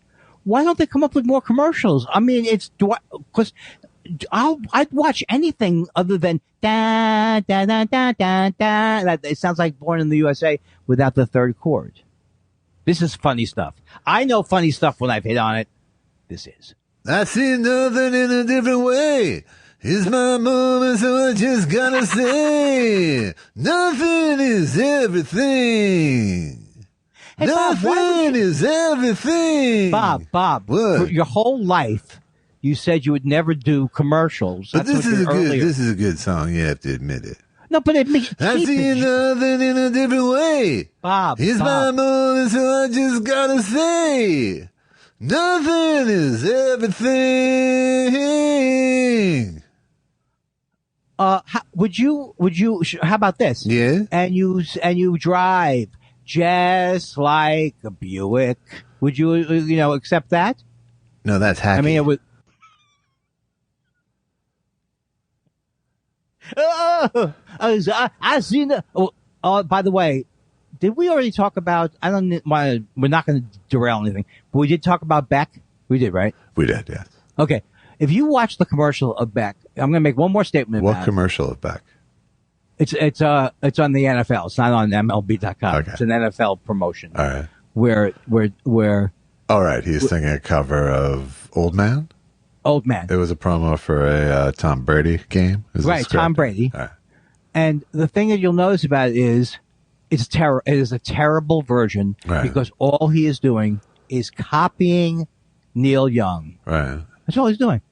So when you hear it, you think he wrote the fucking song. Man, look at my life. I'm a lot like you were. That would be like the Cat Stevens version, right? Old man, look at my life. Who? 20 years and Neil a Young whole could do it. much more. What's that? I was just continuing. I will spend the rest of my life figuring out why Neil. I think Neil Young sold his catalog because I think he got divorced. Yeah. So that makes sense. You could sell your catalog.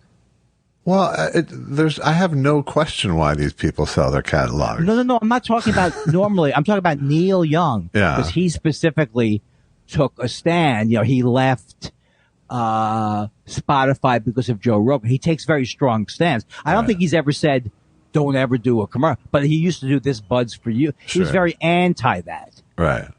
So I'm just saying that This Notes for You was his bad song.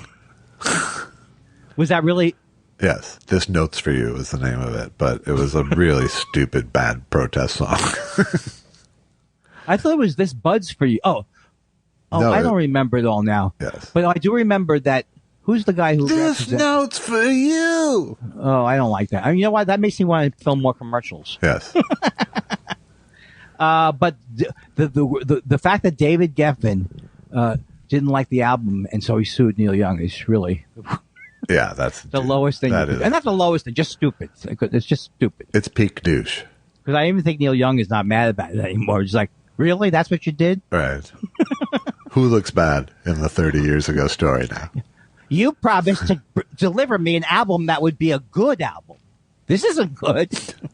Objectively. All right, let's get going now because I have an appointment later. Okay. Wits End says, oh no. Tweet Bahara. Says, I'd like to get a photo of the Kindler family when the kids were young and Photoshop Michelle Obama in and mom out. But I don't have that photo and don't know how to use Photoshop. You should go to the guy that Trent Dirks guy is making. Have you stayed? I mean, I'm fascinated by the combination of you and me in AI. Did you miss that whole thing? I just saw you. I didn't see me, thankfully. I thought it's all you and me together. No, I thought it was all just you. Or were they blending? Well, why do I have long hair? I don't know. Because there's lots of old pictures of you that you've put up with long hair.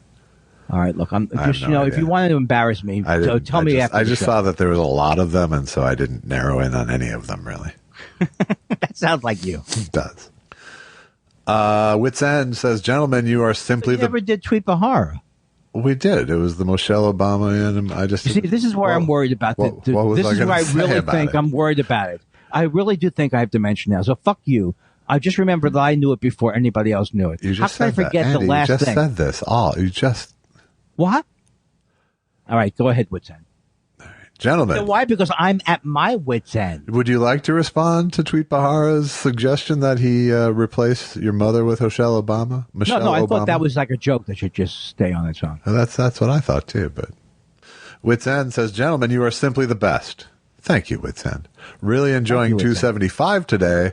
I had some legit LOLs and even a few guffaws and cackles. Now, this might just be the 2.5 Adderall in my system, but I prefer to think it's all you. Can't wait till 276 when I try Molly. 2.5? That's a little bit of Adderall. I use that just to get the energy to brush my teeth. Is that funny? He uses that just to get his weed banaka erect.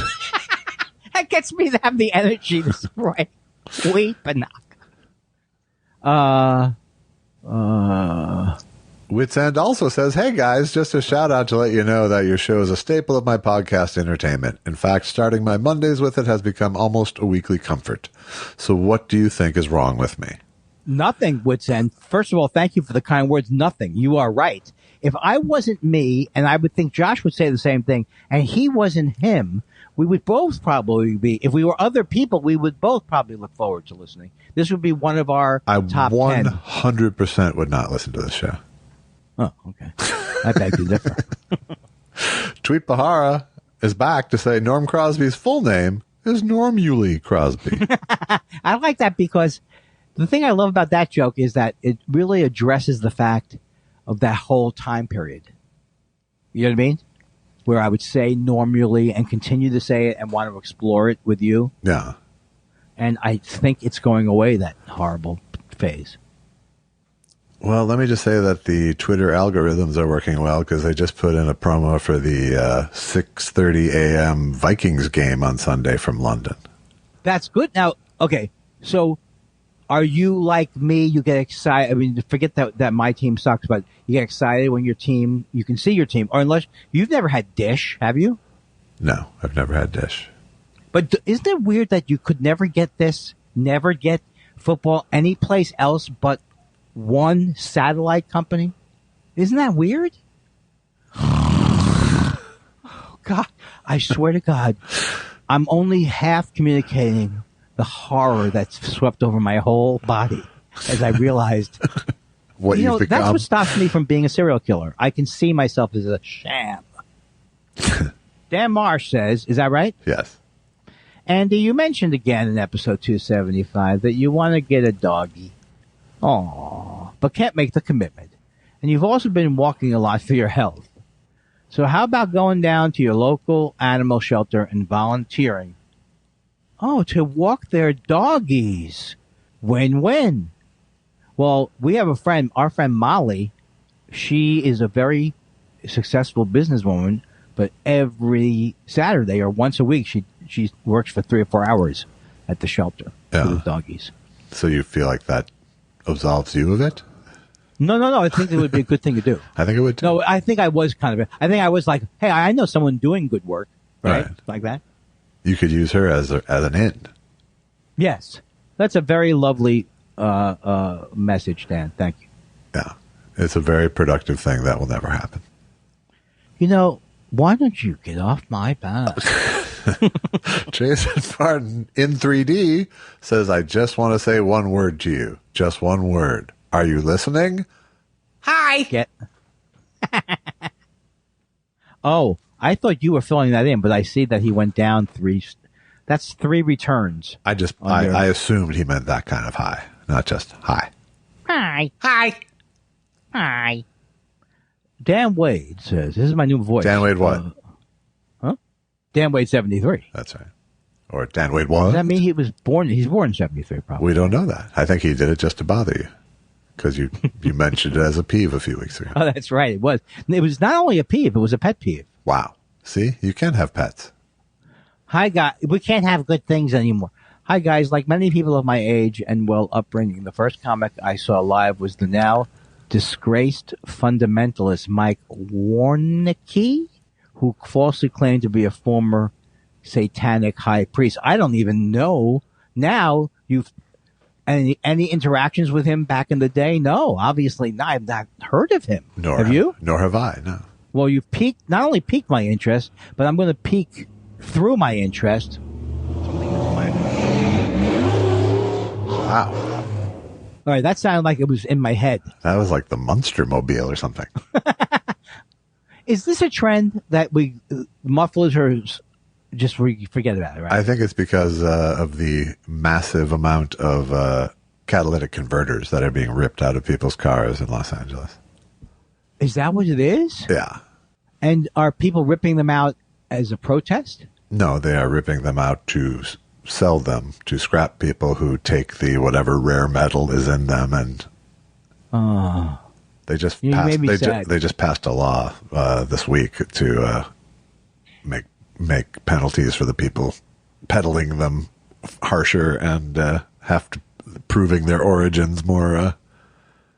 Because it's a huge rash of thefts, especially like old Priuses, especially apparently. Wrote that down. A.D. Morgan says, do you think my stand-up career, my dedication to japes and laughs, might have gone better if I had used some variant of the word jape in my name? I was wondering if Anthony the Japester or El Japo or something would have made me sound more japey. They're japes, right? Huh? Yes. They're japes, right? Yes. That's why I would have gone with El Japo, probably. I think that the thing about it, most people don't know what the word jape means, so it wouldn't work in comedy. Huh, okay. Right? You have to have it more mainstream. Well, you really took the air out of his theory. I'm sorry, A.D. Morgan. I was working when I was yes-anding you, and this asshole comes along, and he says, no, thank you. That sounds like angry Phil Donahue. Chaotic Neutral says, "Hey guys, I'm writing this as Hurricane Ian is trying to knock out my power. Just wondering how much someone would have to pay you to live a week in your house without electricity. How about a roof?" Let's see, there's a thread here. "Just following up, we're fine. Shit got real about 10 miles to the south." Well, I'm glad you're good. It doesn't even occur to me that we have listeners in Florida, but all of our, I know we do, actually. I hope you're all okay.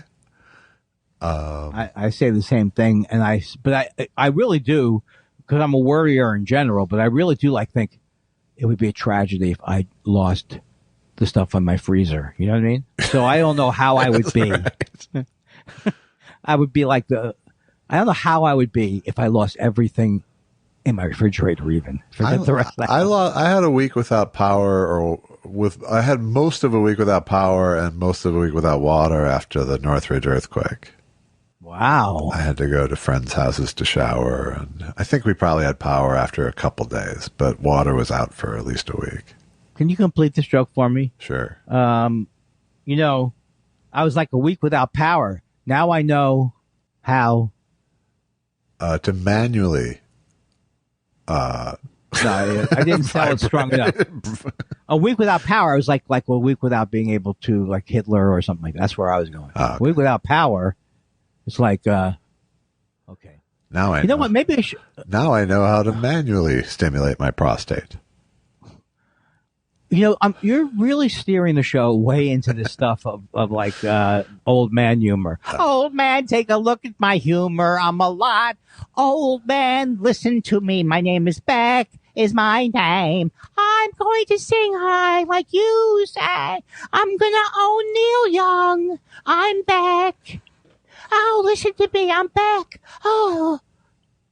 Yeah, you fucking right. Save me. Who's next? Seth Dick III says, I just had a Josh aha moment when I listened to the chorus of Obsession and thought about the title of your fine doc about Michael DeBar. Mama Dick III says, I am obtuse. Yes. I love that documentary, and I love that Seth Dick III, who's not a real person, finally put it together. Who do you want me to be to make you sleep with me? Exactly. And you know what? You can tell Mama Dick if she doesn't like it, lump it. I just came up with that. She can eat your ass. No, come on. Don't go there. Go there, girlfriend, or something. Q-Mock says, hey, Bob. Q-Mock says, hey, Bob, if the answer is blowing in the wind, then just wait until it lands on the floor, dummy. You can then put your foot on it to stop it blowing away again, pick it up, and then you finally read us the answer. What does it say? It says, understand metaphors, dipshit. You just got QAnon, Q-Mock. You just got Weinstein. No, Weinstein. You got Zimmerman. Zimmerman. You know that your original name was Bob Zimmerman, right? That's right. So why don't you go by that? Well, you can't go from being Bob Dylan to being the least funny, mean guy in 7th grade. You can't do that. Oh, I can't, huh? Duh. Because you'd have to get me with more. You'd have to get me with you're like, maybe you'd write like Desolation Row. Cool, my Desolation Ho. Nothing means everything. I see nothing in a different way. I see nothing in a different way. I see nothing. And I just got to say, that's my favorite line.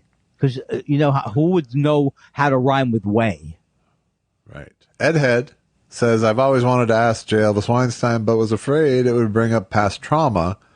As you co-wrote the lyrics to the Mystery Science Theater 3000 theme song, do you get any of the sweet, sweet royalties? And do any of your lyrics remain? Yes and yes are the simple answers to that. So you still get royalties? Yeah. Well, why am I picking up a tab then? 3 years ago, before the pandemic, at the Blue Jam. Because it's a quarter share of a 30-year-old cable show. Oh, song. That hurt me when I laughed. Well, it's not like it's better than the created buys that Liz Winstead got and my pilot. But if they got picked up, I would have gotten a created buy, but no money at all. Yeah. For it. That was, I got like a weekly, when I did the creative buys for that FX show, I got a week that I didn't work on. I got a weekly fee.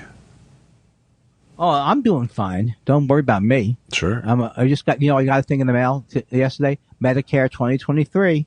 Nice. Big, large print. And then also instructions of how I should go to a Kinko's and make a copy of it. Christopher Citro says, in James Taylor's, how come that sounds weird? In James because of the two S's.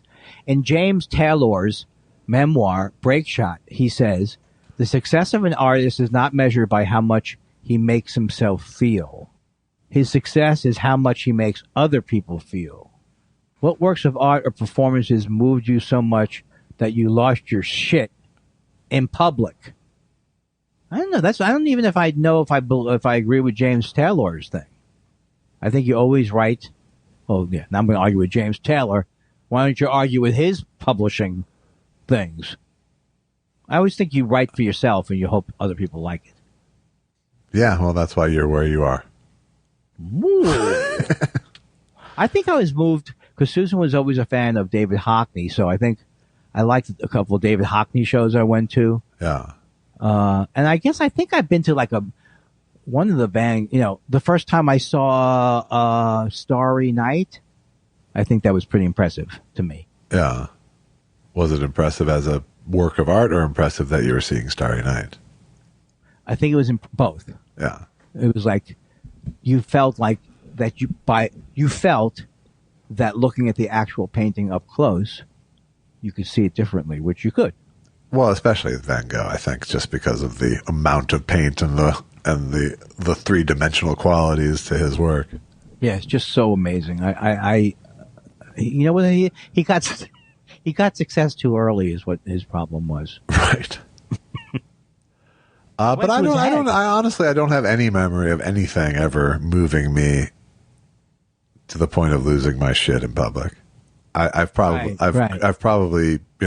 cried in a movie or cried at a play or something, but not like been destroyed. But I have no soul. You have to remember that. Well, I would like to tell you, Josh, that I had this type of feeling, and you'll be happy to know. I told you many times about my LSD experience in college and going to see Let It Be and all these Beatle films back in 1977. Uh-huh. And I was so high, so it really was. I did, but that was on LSD, so that doesn't really count. But it did count, of course. But I started watching the Beatle thing. Get Back? Yes. You like it? It's very enjoyable. Yeah. I just can't believe you ever get to see the Beatles, what you would always want to see of them.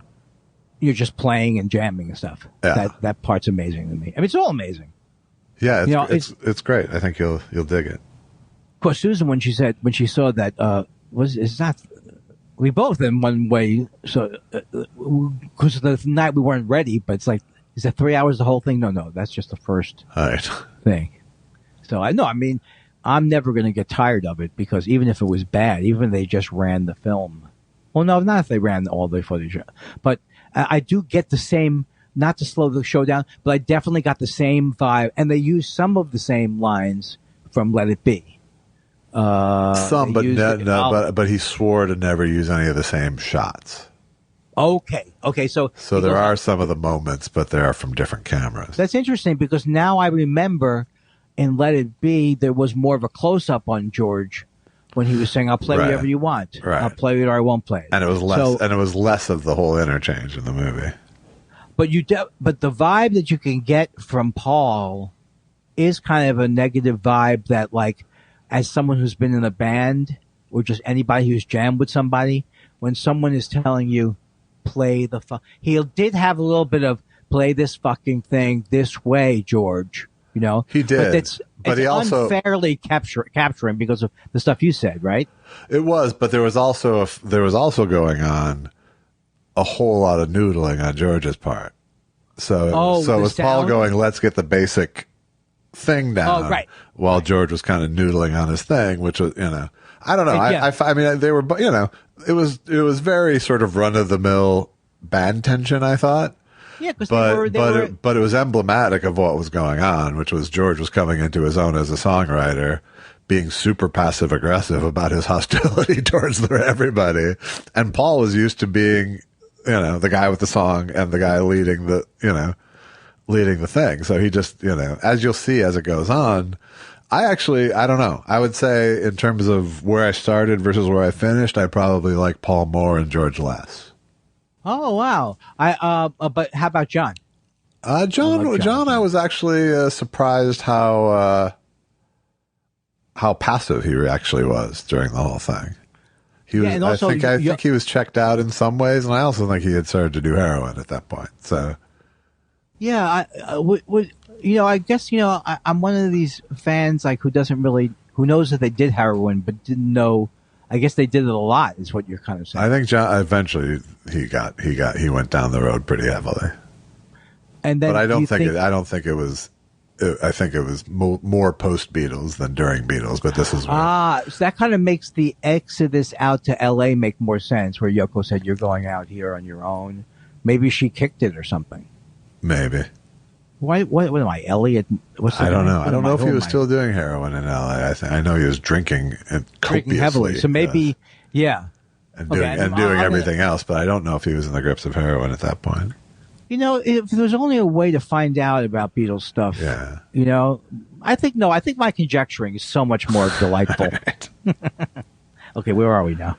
But I'm glad you're watching it because it's it's really, really good. It's really good. I love it, and that's all I'm going to say. All right. Stephen Elton Yates says, Josh, read this, please. Last step, I think Andy missed your joke about when his Prozac dosage gets to 80, sell. Please tell it to him again. I think he'll like it.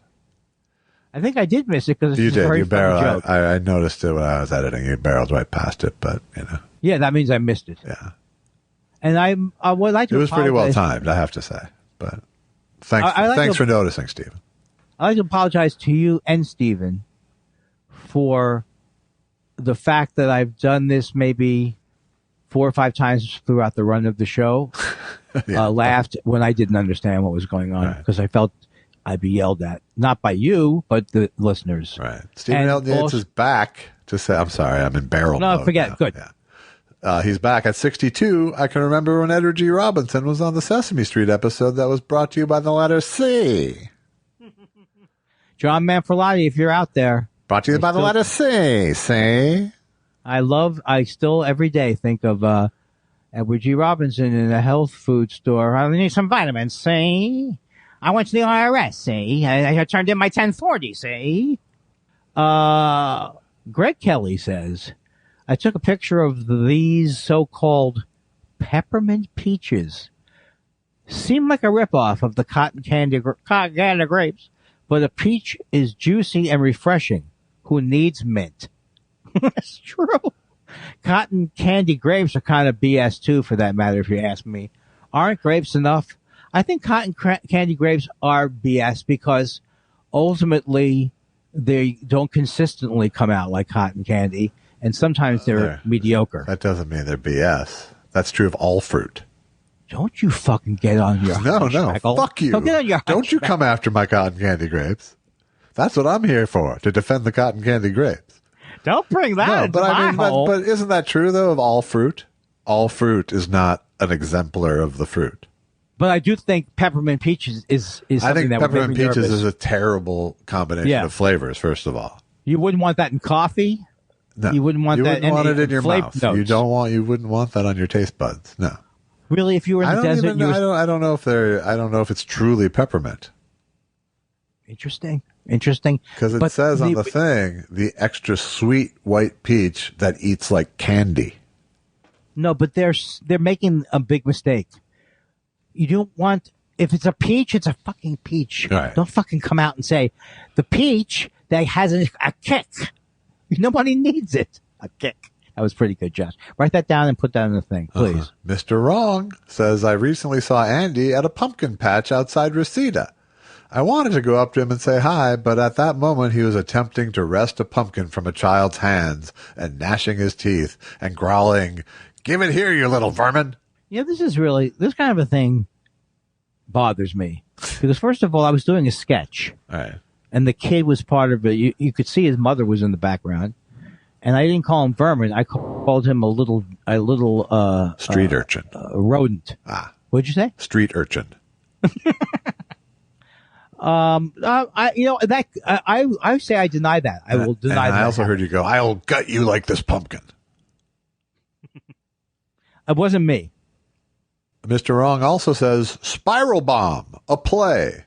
Andy plays the cotton candy grapes lady, who has been suspected in the murder by poisoning of Huell Hauser. James Mason is Sherlock Holmes, who is certain that the poison was in the grapes. Well, I've told you. I told even Huell. I think I spoke to Huell Hauser, and he says he does not want his name to be sullied. Or James Mason. They both are boycotting. Is that true? That's true. I know. I thought you were going to do it. No, it's true. Did I dissuade you? You did. You gave me an out.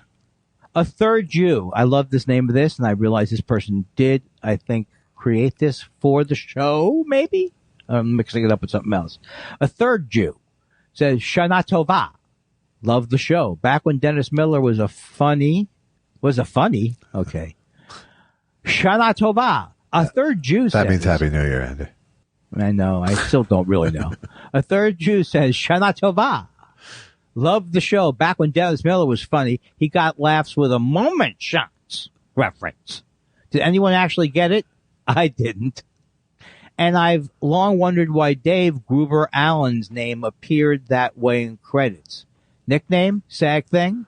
Why the brackets? Well, you could answer that one. I can. Right? Yes. He chose the parentheses, so he wouldn't be one of those quotation mark guys. The Gruber, he used Gruber because there was already a David Allen. But he went with the parentheses because he didn't want to be like George, quote, quote, Goober Lindsay, or, he didn't That's very right. He didn't want to be one of those makes guys. Sense. People usually list it with quotes anyway, but his official credit is with the parentheses. Dave Gruber Allen. Well, it's still pretty funny, even with the quotes. It's funny. Yeah. Because it's like they're not getting it. So that's funny to me. Gruber. That was great. Gruber actually came because it was originally, his nickname was Groover. Oh, yeah, I think you've told me this before, and I keep forgetting. Right. Aww. Because he was groovy. He was one of the first. He was a groover. He was one of the first hippies. Sure. No, am I right? I think he's younger than me. He is younger than you, but not by much. All right, don't pour it on. Do we have to? Is this a? Oh, this is very confusing to me. Do you want to Sous read this? Vide says, Andy, what's the easiest way to die as a pedestrian in L.A.? It's got to be Also, pussy lickers. Let me just finish. I don't see this where you are. Doesn't matter, right? I think if you just go above the ad that has our hashtag in it, you'll see Sous Vide. Oh. No, I see John Dunbar. But okay, the easiest way to die is definitely when the person's barreling down one of the avenues and they're going to make a right. And they're going to make a right regardless of what's happening. Right. And if they see other people. because they're looking left. They're looking left the whole time to make a right. And if you're on the right side of the car, they are not going to see you. Yeah. I know this because I've almost killed people that way. Yeah. Yeah. I almost got killed yesterday, but it was my fault. So I assuaged. No, first of all, who isn't that one of my classic things to apologize for almost killing me? I was daydreaming a little bit, and I was walking down the aisles near the store, and someone just backed out of their spot almost into me. Yeah. Like literally. Like I had to go, oh. So I really shouldn't be. I was looking at a sign, so I'm already in hi. All right. but they were pretty shaken up by it. Yeah, good. Thank God you apologized. John Dunbar says, who is Andy's favorite player on the current Mets roster? My guess would be Brandon Nimmo. I do love him, but... Is it Nimmo or Nemo? I think it's Nimmo. Okay. But I love so many of them now. I mean, I love Pete Alonso because he does this like classic thing that only he does. You know, everybody has a different warm-up swing, you know, when they get in the box. Uh-huh. He does his hand-eye thing where he just is like a... You know, what am I talking about? So I would say... I don't know, but watching you try to mimic it was good. I can't choose between all of my friends. Escobar. It's like choosing one of his favorite children. Choosing his favorite man. Don't make it. And if I was in Sophie's choice, I'd say, look, honestly, I'm not great. Take the little one. She's a little yappy. And by the way, every parent can name their favorite child. They just don't. All right. Something tells me that we're taking way longer than we should. It feels long. Richard Cole says... Are we almost to the end? Yes. Since you do a lot of cooking, Josh, I'm curious if you make any cannabis-infused dishes or desserts. I saute pot in butter and mix it in muffin batter or cookie dough. I never do any pot cooking because I get so little effect from edibles. That Right. I've made can of butter before for things, and it's just not a big payoff for me. It's a waste of weed for me. The thing about it, Richard Cole, is that it adds bad flavor a lot of the time. True. In the old days, even if I took bad pot, like Colombian weed, that's how long ago I started smoking pot, and if I baked it, if I put a lot of that pot in like terrible tasting brownies or whatever, you get very, very, very, very high from it. Yeah. So I think the whole thing with eating pot is I remember getting very, very extremely hot from it, and I actually do think that maybe when they're edibles that are in, you know, been sauteed or whatever the thing is, made into gummies, and there's some kind of process, and then you eat it, it does get you high in a different way. All right, shut the hell up. Yes, in fact, eating it is different than smoking it. Thank you. You missed this one, so I'm going to go back, okay? All right, sure. 11-year-old court jester? Sure. Says, I've only been listening for the past few years, so... That's funny to me, because we haven't been on for 30 years. All right. I've only been listening for the past few years, so while it is likely this has been addressed before, would you be willing to recount how you two met, became friends, and decided to do a podcast? I wouldn't want to do a long version of it, would you? No, I'll bullet point it. We don't remember how we met, but it was probably around 1992 or 3. I think we really became friends, first of all, when our wives hung out, and they hit it off. Allison got pictures from Susan, headshots. And then we cemented the friendship when I pulled Andy and Susan out of the editing fire for his special and came in and edited it at the last minute. A champion. You were a champion. And we decided to do a podcast because Andy moved 3 blocks away from the other side of town. And I thought it would be a waste for us to not try to do something together. First, it was going to be more like, how was Andy's therapy this week? That was my initial concept, was the Andy Kindler Therapy Wrap-Up podcast. And where would you get that idea that I talk about therapy and things like that? Get it? Uh-huh. John Rushing says, I recently watched part of an interview in which Greg Fitzsimmons agrees with the conspiracy theories of ignorant kook Jim Brewer. Is the conspiracy audience the lucrative one to aim for in stand-up comedy circles? Here's what it is, what I think it is. Greg Fitzsimmons, his comedy in a certain way is putting people on. He is putting people on, or he will agree with anybody. If he had Hitler on his show, he would go down the line. He will yes and Hitler. Yes. Yeah. So I don't think he. But it's like, because I've talked about spirituality with him, but I don't think he really agrees with Jim Brewer at all. Unless he, I just don't think it doesn't. It seems like he would be like but I see him agreeing with anybody who's on a show and either not mocking them, trying to encourage them or whatever. He just does have no compunction about. But then again, you never know how people came out of their COVID caves. So we'll see.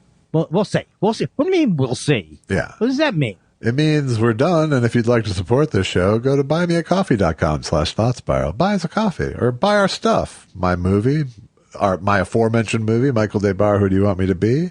Or I Need You to Kill, or my album Chunks, or Andy's album, Hence the Humor, or his previous albums. I'm going to sing high like you said. I'm gonna own Neil Young. I'm back. Oh, listen to me. I'm back. Oh,